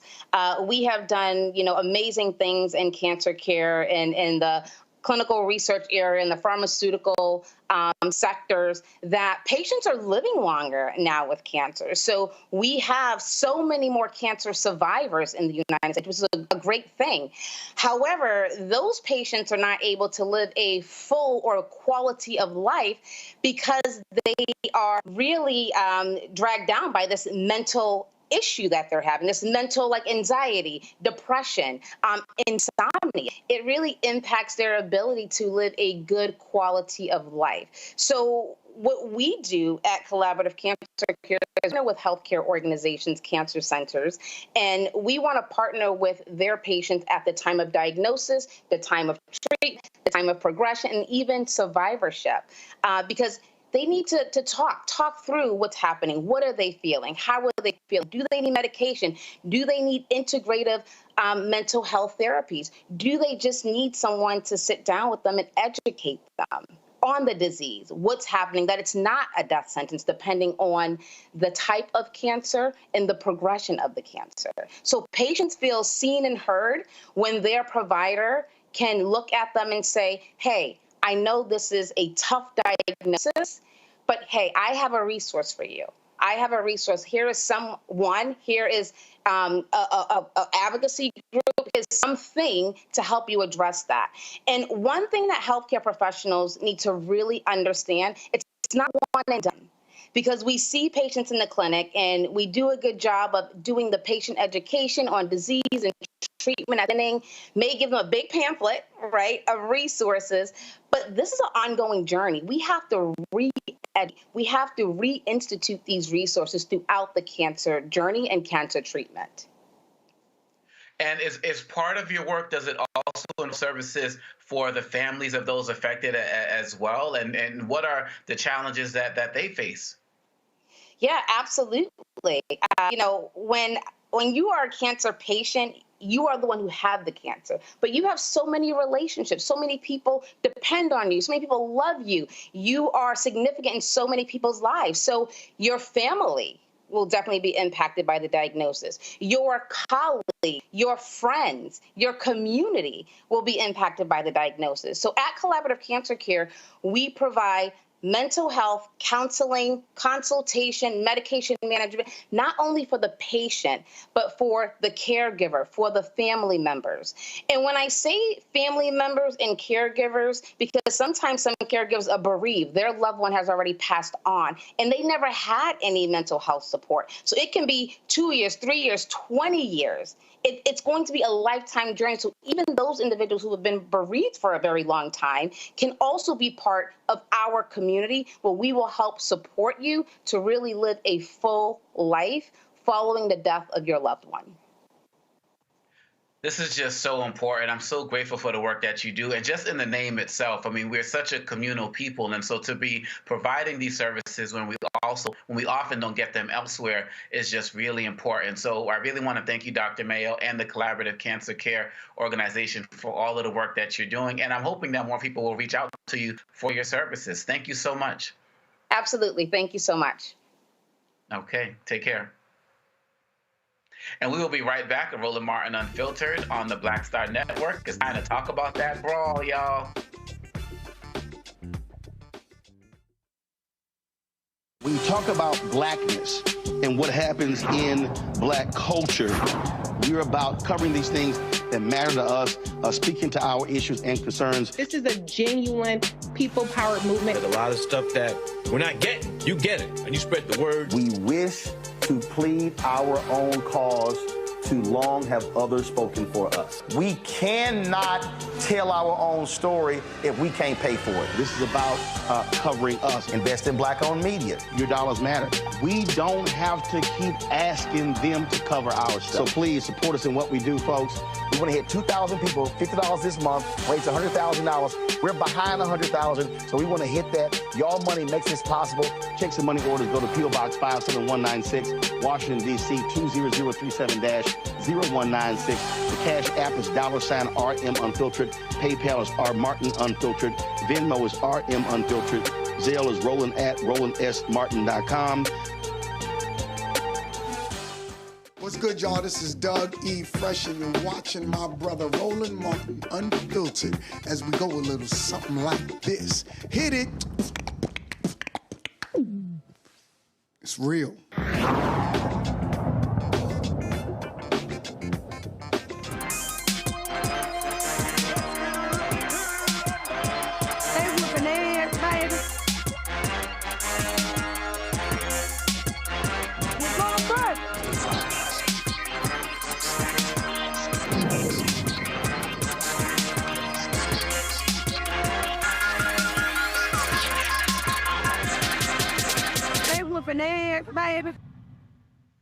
On August 5th, 2023, a throne cap in the air alongside Montgomery, Alabama's riverfront signaled a series of events that sparked a melee heard around the world. It all started when a group of white boaters, mostly from Selma, would not move their pontoon boats reserved for the Harriet II riverboat, waiting to dock for 45 minutes to an hour. The captain called over the public address system for the owners to move their boats, but no one responded. That's when co-captain of Harriet II, Damian Pickett, and deckhand Daniel Warren, a 16-year-old, went ashore to address the situation. And Joy, that's when the fight broke out. Do you remember that? Sorry. Yes, I do remember it. I mean, cathartic is the one word that I would say happened there. It was just a culmination. Okay. Can you hear me? Yeah, no, I was repeating you saying cathartic. Cathartic. And when you think about the history of that particular dock, yeah, I mean, it wasn't just, it was the ancestors really coming out and saying, not just the cap, the ancestors saying, look, we've had enough. And it ends here today. Let's be clear. These were a group of drunk white people who were blocking the commerce-inducing riverboat from docking. How arrogant. When they were asked nicely to move, they refused to move, and then they attacked in a mob fashion, not unlike the one that we were originally talking about earlier tonight, right? The beginnings of a mob fashion. They actually did it. Almost like a lynch mob, trying to attack this black man, and the community got involved. The best part was when the guy jumped off the riverboat and started swimming to shore. We all, you know, they came to his defense. Now look, I hate to see any kind of racialized fight in this country, but we have got to acknowledge that this undercurrent exists. And while I hate to see it, I'm glad that we are at least acknowledging that all is not well in our country. And we don't have to talk about it all the time, but it exists. So when you wonder what's happening in your workplace while you're not getting a promotion, when you're wondering what's happening with your schools, you know, your children's school teacher, is she undermining the mental health of your child? When those things are happening, when you're wondering why are all these people voting for Donald Trump, a veritable idiot, right? Or at least one who pretends to be someone who doesn't care about any of the things about any of those people on that dock. Why would you vote for him? Why are so many people voting for him?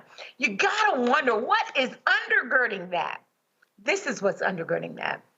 We have a history of unresolved angst and racial animus, and we have got to address it. We have got to talk about it. And so, anyone who did anything that was illegal there or excessive, black or white, they might have to have suffered consequences. I wasn't happy to see it, but it's emblematic of where we are. And yes, the black Twitter, black social media memes were outrageous and just shows that you cannot outdo black people. We can fight for injustice and we can do it and find the humor in it, because if we weren't laughing, we would be crying. Dr. Malveaux, your thoughts then and 1 year later now? Well, 1 year later, what has happened? What has changed? Not very much. I mean, the hoodlums who attacked that brother, they got very minor sentences. I think the one who got the longest sentence got 3 months. I think that's very insufficient. Of course, we all laughed about the white chair and Aquaman, the little brother who jumped off the pier to come and rescue the brother. There was also another one where this white woman had jumped on the black man, and this sister seemed to have leaped from some balcony or somewhere because she knew that black man could not touch that white trash. And so she leaped down somewhere and basically took care of that white woman. Joy, I don't know about you. You say you don't like racialized violence. This country was built on racialized violence. I mean, it's not, quote, as bad as it used to be. We're still talking about Michael Brown. We just saw the brother in Nevada. Ben Crump and Roland were talking about Sister Massey being shot in the face behind some boiling water. This country is built on racialized violence. Now, we would like to think that we've gone further, but it doesn't take very much. Why do these little young white boys, what made them think they could just park their boat anywhere? They were asked nicely to move. The boat that the brother was captaining had I think 40 or 50 people on it. So they were all inconvenienced because of this white arrogance. But this, Obakongo, you hear me talk about this probably ad nauseum. It's part of the culture. You do whatever you want to for black people, you want to do to black people, and expect no consequences or minor consequences. You look at 4,700 plus lynchings that happened in our country. Fewer than 20 people, and I'm probably exaggerating, very few people were ever found guilty. These lynchings occurred with the concurrence of law enforcement. That's why they had so many lynched by or killed by hands unknown. Yeah, they knew, they just weren't saying. And so then, there are aspects of this that Joy is right, that are humorous, but at the end of the day, it really does speak to the state of this country. And the fact that I don't know quite how we get past the racism, because it says American as the flag, the racism. But it's there, it's alive and well. Now it's James Crow Esquire, not Jim anymore. And many of our more civilized people, or appearing to be more civilized, would never think of using the N-word in public, but they would think of denying you a promotion. No doubt. I appreciate your recollections on this, both of you. And I want to thank you both. Thank you, Dr. Malveaux, and thank you, Joy, for joining us tonight and recounting this particular important moment of history. Looking forward to seeing you next time. Thank you. Great job. Have a good night. Thank you. Thank you. And we did a segment on this back on August 7th, 2023, discussing this event. And we want to play the segment for you right now, 1 year later. All right, y'all. So I'm in Birmingham for the NABJ convention. 7 a.m., my phone goes off. Man, have you seen what happened in Montgomery, Alabama, which is right down the street from Birmingham? So apparently a security guard was trying to arrange boats as terms of them docking. And so this one boat, the folk did not want to move their boat. So this black guy tried to actually do it. And all of a sudden, several white men began to brutally attack him. And man, they did not see the black 54th coming. They didn't see it was a scene out of glory. They didn't see it was the 761st Battalion of Patton's Army. All of a sudden, brothers and sisters came out of nowhere, and it wasn't nothing but a bunch of Nat Turners left and right, swinging left and right. Rotate.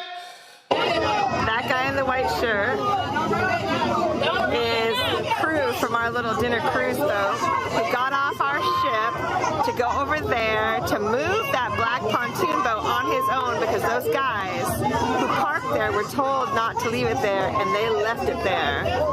So he's just pushing it off. That's funny. Took matters into his own hands. I love it.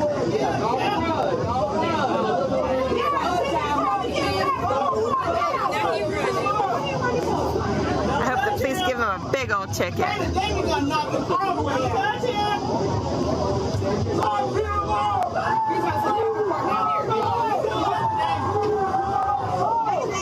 Ooh, confrontation with the owner of the boat.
There are people who are on a boat watching this thing take place. So that's they're shooting on this particular boat. So while they're watching this whole deal, they're recording the entire argument. You see these folks, all the security guards, but don't leave the audio up.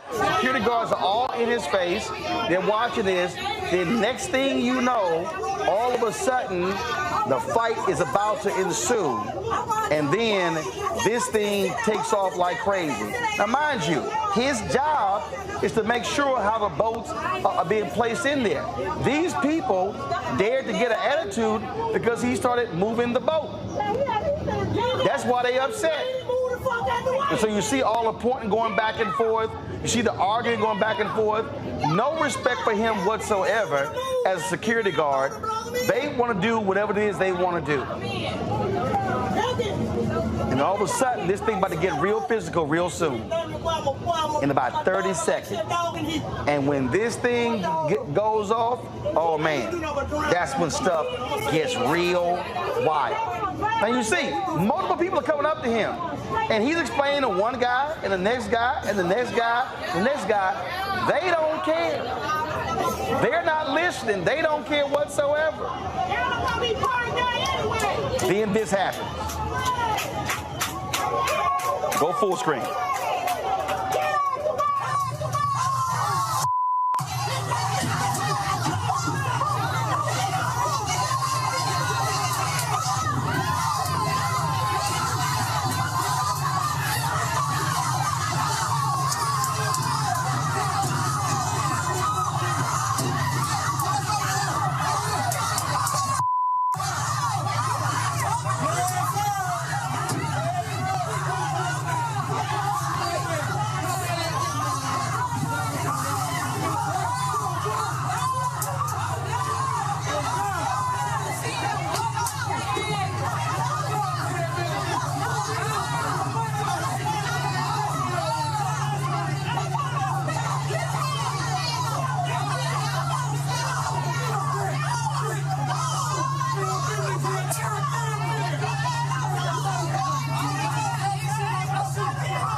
see something right real quick.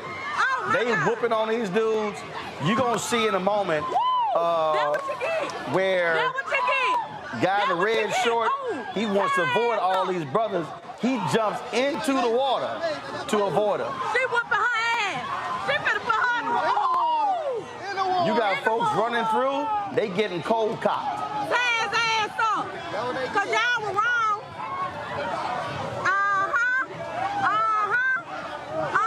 Watch this. Oh, damn. Oh, hell. They start backing off. A man in the red short start getting in the water. Now it's going to be a white woman in the red dress. She wants to get in on this. The brothers don't want to hit her. And then two sisters come strolling through saying, yo, we got it. Yeah. We got it. Get in their ass. Oh, look at the bras. The bras jumping their ass. Because y'all were wrong for jumping on that black man like that, baby. What y'all thought was going on? They put their ass in the water, y'all. Boo out!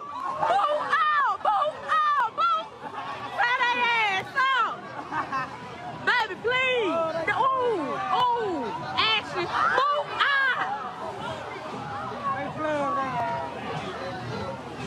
Yo, look at the man that waving. He was the one that got dumped on. Don't cry though. Hello. Let go, man. Time to go, man. I need to take a shot. Hey, super back up. I bet y'all won't try that shit no more. On my mama. These motherfuckers need to have handcuffs on. Ain't no need to cry now. These the ones that started it. Y'all need to put handcuffs on them. Why they down there fucking crying?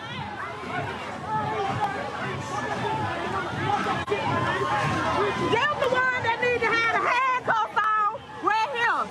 Miss Susan McCluby and all of them. Yeah, they got clubbed up. All of them. All of them. Yeah, come get them. Come get them. Come get them. Yeah. He started that shit. Get them. Yeah. Yeah. All of them. Yeah. Yeah. Yeah. Yeah. All them motherfuckers. Fuck, they come out. All they ass. All of them. We got the goddamn video, fuck that. The fuck? That what you get? All that ass. All that ass. All of them. I ain't got shit. All that ass. Hey, all of them. They ain't got no cover. They ain't got no cover. All they motherfucking ass. Cause they should have did that. The man with the white shirt on, they jumped on him. Right there. Right here. All of them. All of them jumped on baby, all of them. All of them. That shit was crazy. You a little boy. You should have did that. Man, we were waiting to get on the boat. He worked here. He hopped on the paddle boat to come over here and tell them. They was all over. And they had kept telling them to move their boat, but the Harriet couldn't dock. When he got off, all these white people, they jumped on him. They jumped on him. We were finna beat their ass, but when it boat got so when the boat got off, you know, they came on there. Yeah. I ain't gonna lie, they started it. You saying the white guys jumped on the black? Yeah. On that man right there. That's what he worked here. He was just telling them to move their personal boat so the Marriott could dock. Because we waiting to get on the sipping cycle, and they keep circling around, and they couldn't get off. Okay. He moved their damn boat, and that's when they came down there and jumped on the damn man. Okay. That's where that came from. Witnesses. What? Just for a statement. We ain't talking about you. Brother.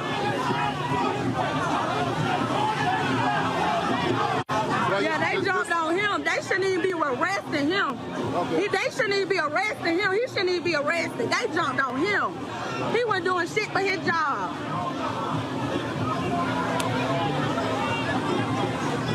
And they don't need to cry now because you were jumping on him too, baby.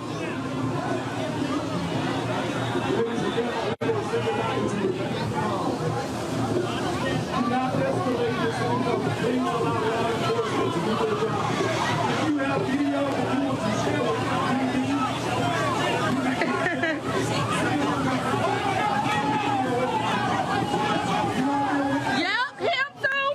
Him, right here. Him. All them, baby.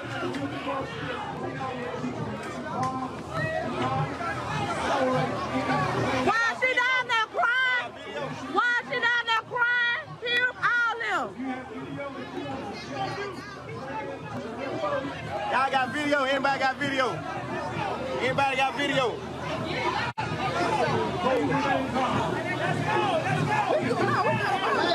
We waiting on the ball. Baby, we waiting on the video. I know we waiting on the second cycle. Ma'am, you got a video so I can see you. Huh? You got a video. Well, I'm holding on your damn street, stomping, jumping, bumping, every car off in this damn thing. Throwing the balls up at these soldiers, screaming and bleeding from their nose. But when we start, that's where we make them hit the flow. Ain't no game off in this thing. We be deep off in your part. All right, so I want y'all to see. You see this white woman? She come running down right there in the white. Then all of a sudden she jump in there. She about to end up in the water. Watch. That sister's dragging her up. She now in the water. Hey, I told y'all what was going down. This thing got crazy. This thing got crazy. You had chairs that were flying as well. Let me tell you something. It was unbelievable.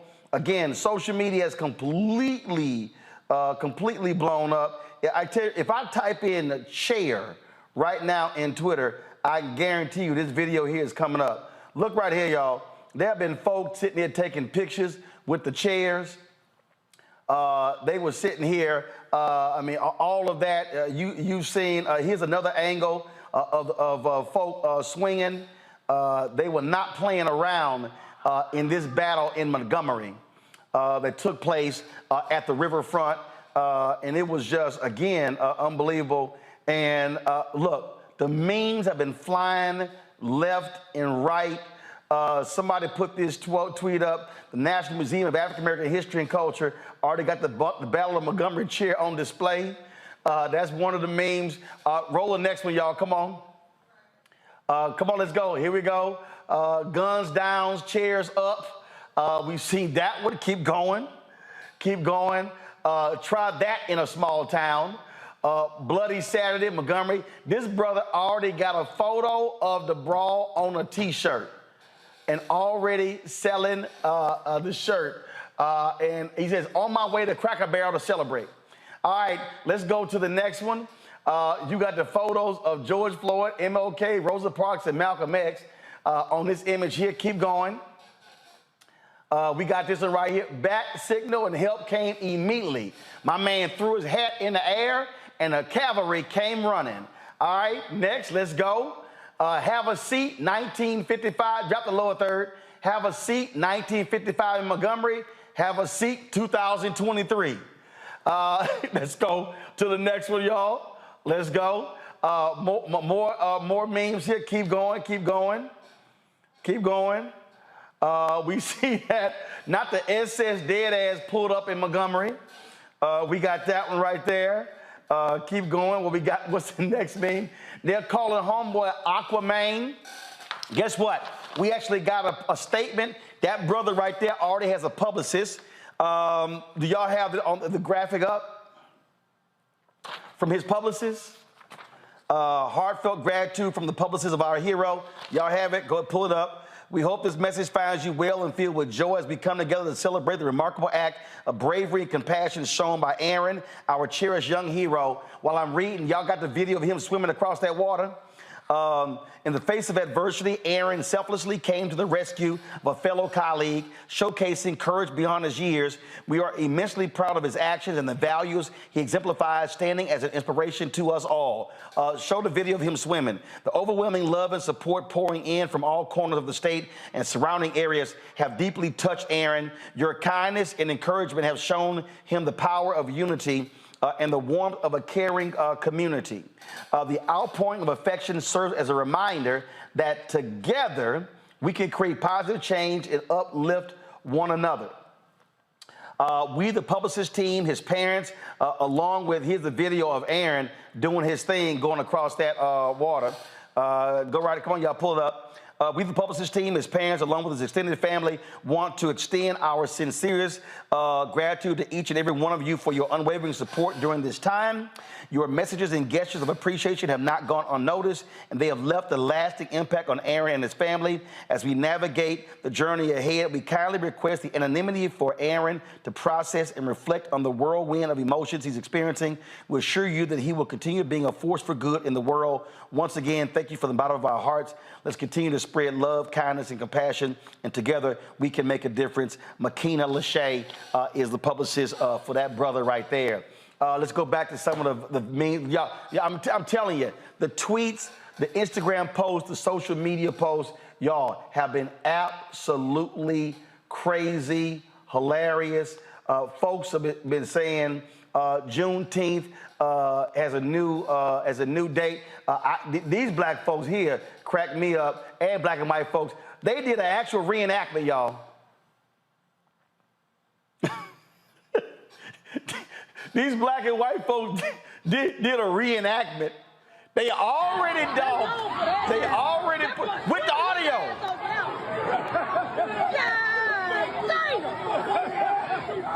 Now I want y'all to watch the brother swimming.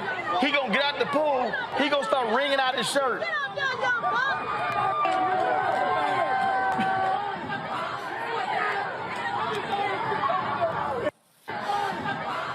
I'm telling y'all, yo, folks have not wasted any time whatsoever. Y'all, they even got, listen, look, y'all, they even dropped brawl training videos. And this sister here, I can't make it up. Watch this.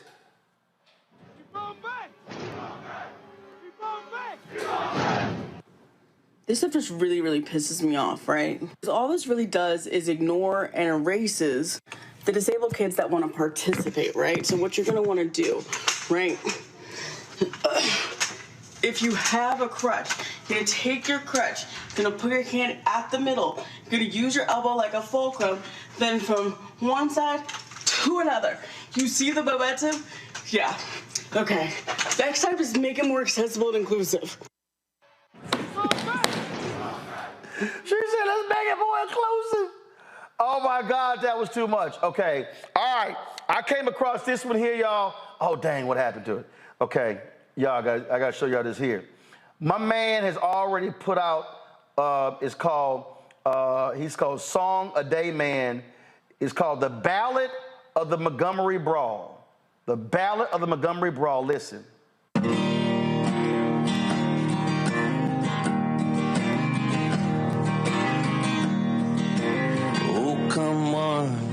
Come on down to the Montgomery Brawl. Swim and run, skip and crawl. Just get yourself to the Montgomery Brawl. 'Cause slaves were disembarked there, right on that same pier. The misplaced white entitlement trickles down through the year. But acts of solidarity, well, not fixing all the past, take on waves of meaning like kicking Southern ass. Pride comes before the fall. Down at the Montgomery Brawl, speeding head first to a brick wall. Fuck around, find out at the Montgomery Brawl.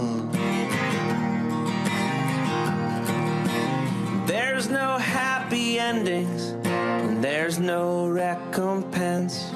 Just reflections of the times we live that make no fucking sense. But you can feel those punches and the men slam to the ground. The triumph of the human spirit as the chair comes crashing down. Heat wave, summer squall. Down at the Montgomery Brawl. Form up, stand tall. Get get yourself to the Montgomery Brawl. Swim, run, and skip and crawl. Fuck around, find out at the Montgomery Brawl. Just get yourself to the Montgomery Brawl. Yo, I'm telling y'all, okay, and here's how crazy it is, y'all. Seriously, folk been sitting here. Matter of fact, brother here had to go ahead and respond to Jason Aldean. Listen. That shit might fly in the city. Good luck. Try that in a small town. See how far you make it down the road. Try the small town. Okay, they said y'all tried it. This is what happened. Okay, all right. Okay, this was too funny. They said, this is how them boys in Montgomery pulled up.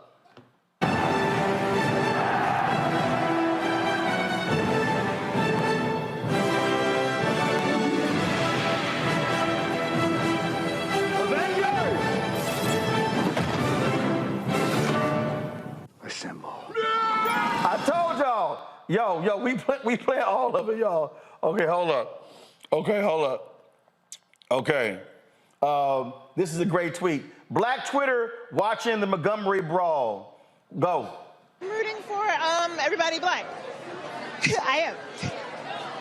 Betting on black tonight. I'm rooting for everybody black. All right, let's see here. I got a couple more. Okay, this is how stupid it is, y'all. People are literally texting me saying, play this one. Okay, hold up. I got to find... let me do this here, okay, because there were some comments made. So, Stephen Reed is the mayor. Do y'all have the mayor's statement? Y'all have it in the control room? Okay, pull it up, please. The mayor of Montgomery. So he's the first black mayor in Montgomery's history. Stephen Reed issued this statement. He said last night the Montgomery Police Department acted swiftly to detain several reckless individuals for attacking a man who was doing his job. Warrants are being signed and justice will be served. This was an unfortunate incident which never should have occurred. As our police department investigate these intolerable actions, we should not become desensitized to violence of any kind in our community. Those who choose violent actions will be held accountable by our criminal justice system. Now, the folks who were involved in this, y'all, they actually, all the folks out are out. People have been sending information talking about asking questions about the Montgomery Bail Project. They said that individuals, everybody is actually out of jail, so no one is still in jail. So there's no need to send resources as well.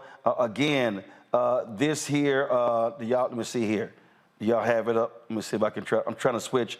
I got some stuff that's on my phone that people are sending me that I want to show y'all. Let's see.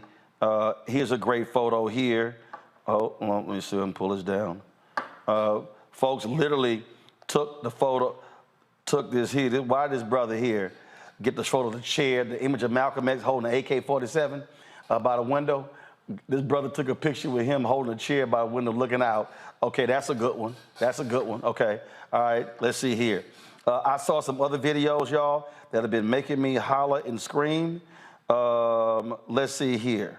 I got to play this one. Give me 1 second. Give me 1 second. Oh, this is a pretty good one here. Somebody took the photo from Good Times, and they went to work. So you see right here, they got the Alabama Sweet Tea Party. That's what it's called. They got and all the people in the photo sitting there dancing. Come on back, come on back. All right, let me see here. All right, let's see if I can find something else. Let's see here. Oh my God. There are some other hilarious videos that I have seen. This one here is truly funny. Let me go. Maybe I can go to the beginning. All right, pull it up. Alabama Brawl? Honey, is it because I am an Alabamian or is it because I own a watercraft myself? Here's the deal. Y'all got what y'all deserve. Did you really think you was going to put your hands on somebody that was out there doing their damn job, not just to keep you safe, but to keep everybody safe at that dock? Here's the problem. People get out there and start drinking out there on the water and come back and they done got big and bad. All right? But you met the wrong one that day, honey. You met the wrong one that day because there was people in places that needed to be put, and they got put in their place.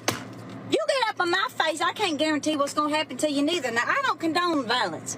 But that right there, y'all got a show put on y'all, and that's y'all's damn fault. Don't get up in nobody's damn face acting like you're going to tell somebody what you're going to do on his damn dock.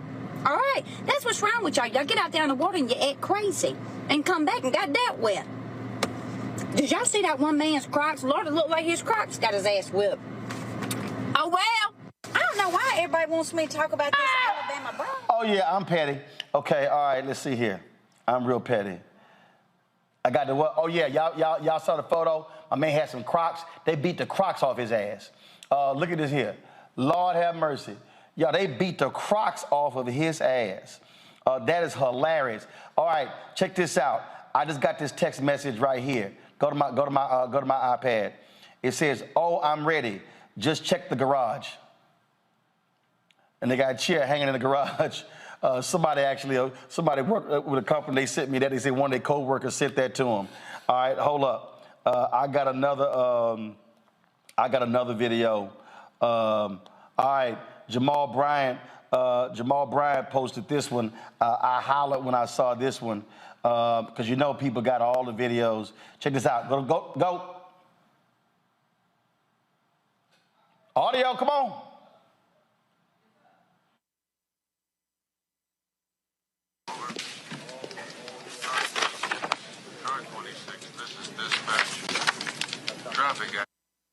People on this list. To post and bail for 125 people? Is that a problem?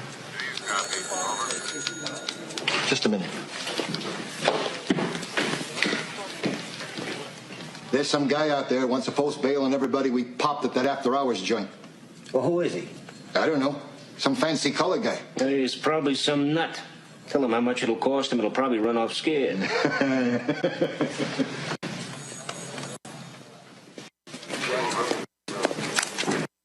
Okay, let's see. 125. Class A misdemeanor will be about 500. 75.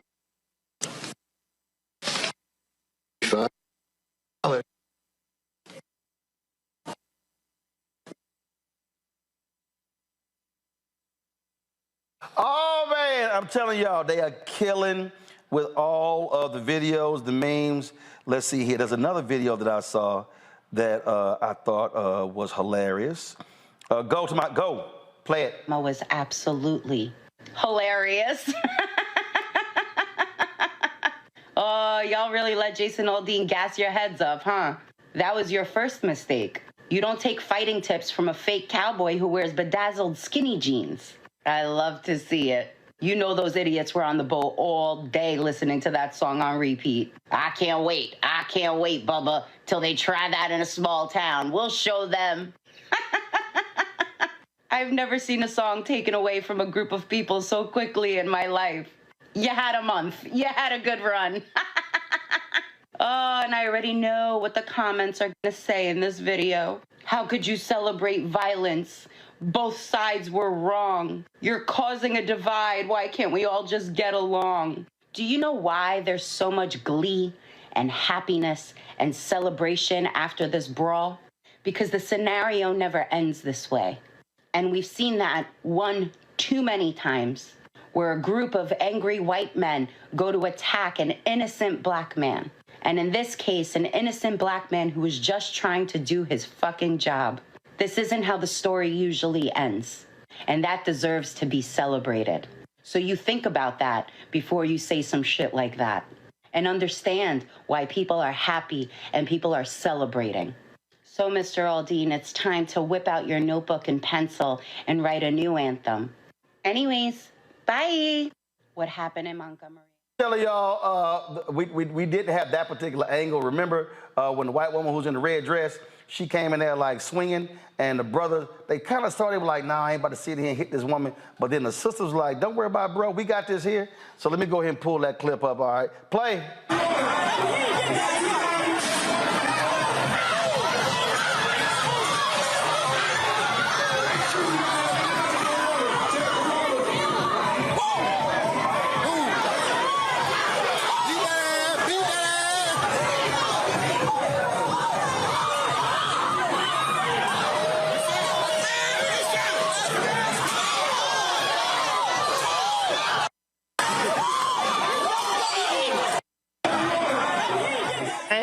Listen, I'm telling y'all, this thing has been crazy literally for the last 48 hours. I don't know.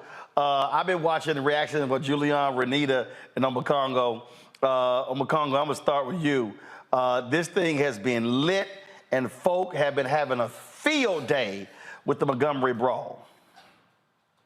Man, it's just like everybody said, it's like not condoning violence, but everybody has the right to self-defense. And, really, the end of the day, the solidarity, what was amazing.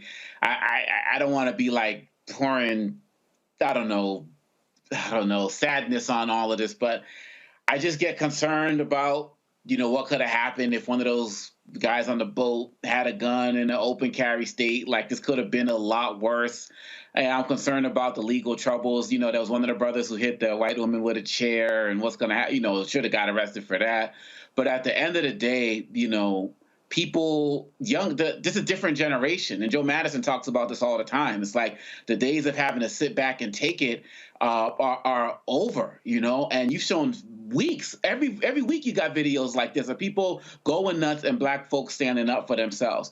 And if people are going to go down, folks have decided we're going to go down swinging. And this was a classic and latest example of that. I'm just glad nobody was strapped and that this didn't end up a lot worse. See, this and, Jermichael Phelps did his thing. And no, they call him Jermichael. Jermichael, that was amazing, man. That was amazing. But I'm glad it didn't turn out worse. But the thing here, Renita, is here. But and I'm gonna say this, and again, this is not glorifying. It's people like, oh man, y'all making light of it. No, we have shown now for multiple years black folks barbecuing, a little black girl selling lemonade, a black man with his car 1 inch in the crosswalk, a black man at FedEx and a black man at UPS trying to deliver packages, getting shot at, getting threatened, getting cussed out, having the cops called on them. Black folks black man looking at some damn birds in Central Park, and the white woman threatened to call the cops. Black people have been just doing their jobs, going about their regular black lives, and hell, we just showed the black guy in a neighborhood, they won't leave his ass alone fishing. I mean, like, they have called the cops. And so people need to understand, black people are tired of being mistreated by white folks in this country. And guess what? They ran up against a brother and didn't realize, they thought, it's 5 or 6 of us, we can beat him down. No, the black posse came rolling through. Absolutely. And listen, not all lynchings have to happen with ropes. They were trying to lynch that black man by jumping on him and beating him, all of those people. And like you said, they thought it was just going to be them and they were going to be able to do this and there would be no consequences. But those people got every single thing that they earned from those black people. And you can call it condoning violence. I really don't care. They got everything that day that they earned. And so I'm glad that the community did come together to literally save this black man's life and also probably taught these folks a valuable lesson. Don't try it. So, they all gave him something to work with, and I am here for it. Absolutely. Julian. Well, I have been cracking up. But anyway, right on to the black people who came together. Shame on those crazy white boys who, as the girl said, they had clearly been drinking. They had been doing something, because what would possess them? Just move your damn boat. all you had to do was move your boat. There didn't have to be a thing. The man was just doing his job. Black folks have had enough.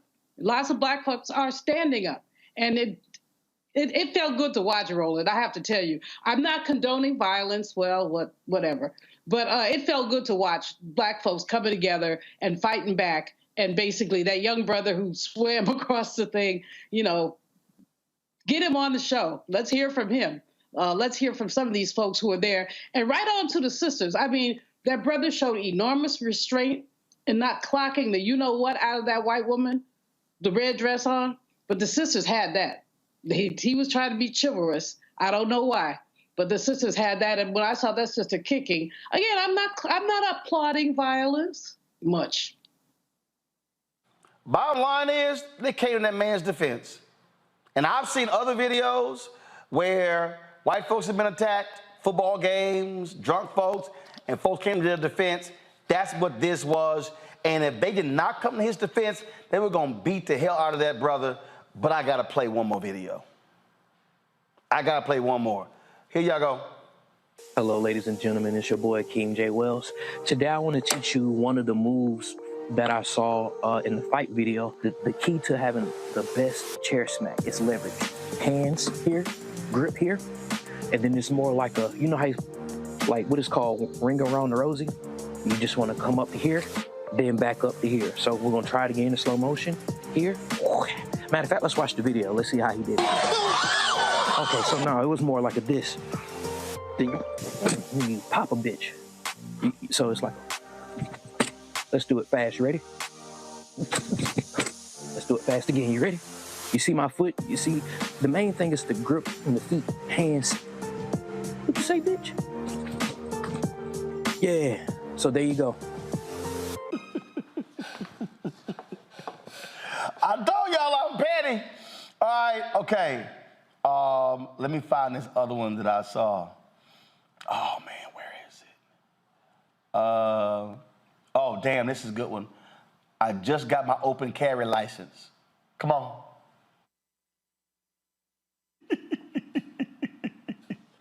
Okay. All right, come back. Okay, all right. Oh, this was trending for a while there. This was trending right there. Scuba Gooding Jr., come back. That was trending for a while, Scuba Gooding Jr. Let me see here. Okay. Y'all, there's one more I saw. Oh, man, did I post it? Where is it? This one brother, y'all, he had a play-by-play of this here video. The play-by-play was fire. Oh, my God, I was crying laughing. I'm going to try to see if I can find it. And again, I'm a condo. The reason I think black people have just been have been responding just no chill. I mean, I'm talking about no chill at all. Is because we have tolerated so much shit. We have turned our cheek. We have backed up. We've de-escalated situations. We've had these Karens jumping in black folks' faces and all this sort of stuff. Yep. And folk just tired of that BS. Absolutely. And to be quite honest, we are going to see more of it. I mean, everything that's going on in the political space and the like. And, some of these guys actually think they've been deputized by the police or something. And so they feel emboldened to just put their hands on us, and they're not even strapped. They just feel so emboldened to black bodies that they can do that. This man is an employee. And like we all said, what would have happened if people didn't jump in? I mean, they could have beat him up so badly and just could have fell into the water and drowned. And this is happening everywhere, every single place we go. People who are not even law enforcement, it's like they've been emboldened watching those videos with the police and so on and so forth to feel that they can do anything to us anytime, anywhere. And too many of us are saying enough. I can't think of any black person I know who would not have intervened in that situation because we're just tired of it. And people have been watching a lot of these videos from, like the 60s and stuff where so many of our people had to take it, and they think that that's just going to repeat itself. And that it just ain't real anymore. Absolutely, Renita. But let me also remind people, while a lot of folks I've been commenting, this is the same state as we speak that's trying to keep a black second congressional district out of black folks' hands as well. So we ain't just catching hands on the river, we catching hands in the legislature. Right, and you know what? I bet the part where you mentioned about how this is the first black mayor of Montgomery, I bet you that had something to do with tensions probably rising in the area, and it's the white lash that we Donald always... Trump was there Saturday night. Right, exactly, and it's the white lash that we always talk about. First black mayor of Montgomery, come on, like we know what that means. And so at the end of tonight, there's a candidates forum. At the end of the day, all that happened is Jason Aldean let these Jim Crow relic throwbacks get mollywopped. He walked them right into getting mollywopped. That's what happened. Julian. I love it. I mean, the mayor is a relatively young brother. He's very good. I've met him a couple of times. He's really on the ball. So he managed to put out a nice statement that just basically said no room for violence. But, you know, the statements have been powerful on these videos you're showing, the things that people have to say, the lessons about how to use a chair as a weapon. Black folks have had enough. They really have had enough. And I've seen too many older black people, my mom, my grandmother, swallow in the face of this kind of ignorance, swallow it. I remember my grandmother once, this woman made her move her car. And I was like, Grandma Rose, it was like maybe 67. I was like, oh, hell no, Grandma Rose, don't move your car. But she, rather than get into it with the white woman, she moved her car.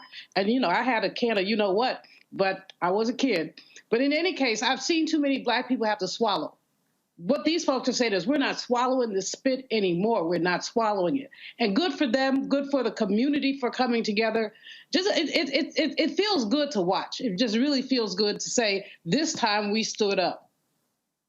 Absolutely. And it is great that happened. And just so folks know, this is only so fitting. And maybe I will end the show with this one, which I think is a great, I think this is probably the most appropriate way to end the show by showing you this important historical fact that the person who patented the folding chair was a black man. Nathaniel Alexander from Lynchburg, Virginia, patented the folding chair. According to his patent, Nathaniel Alexander designed his chair to be used in schools, churches, and other auditoriums. His design included a bookrest that was usable for the person sitting in the seat behind. It was ideal for church or choir use. Below, you can view the patent drawing of Nathaniel Alexander's folding chair. And we now know, Nathaniel, as you are an ancestor, your chair has been used to whoop ass on the riverboat, on the docks, where black slaves were sold in Montgomery, Alabama. Some stuff just come full circle.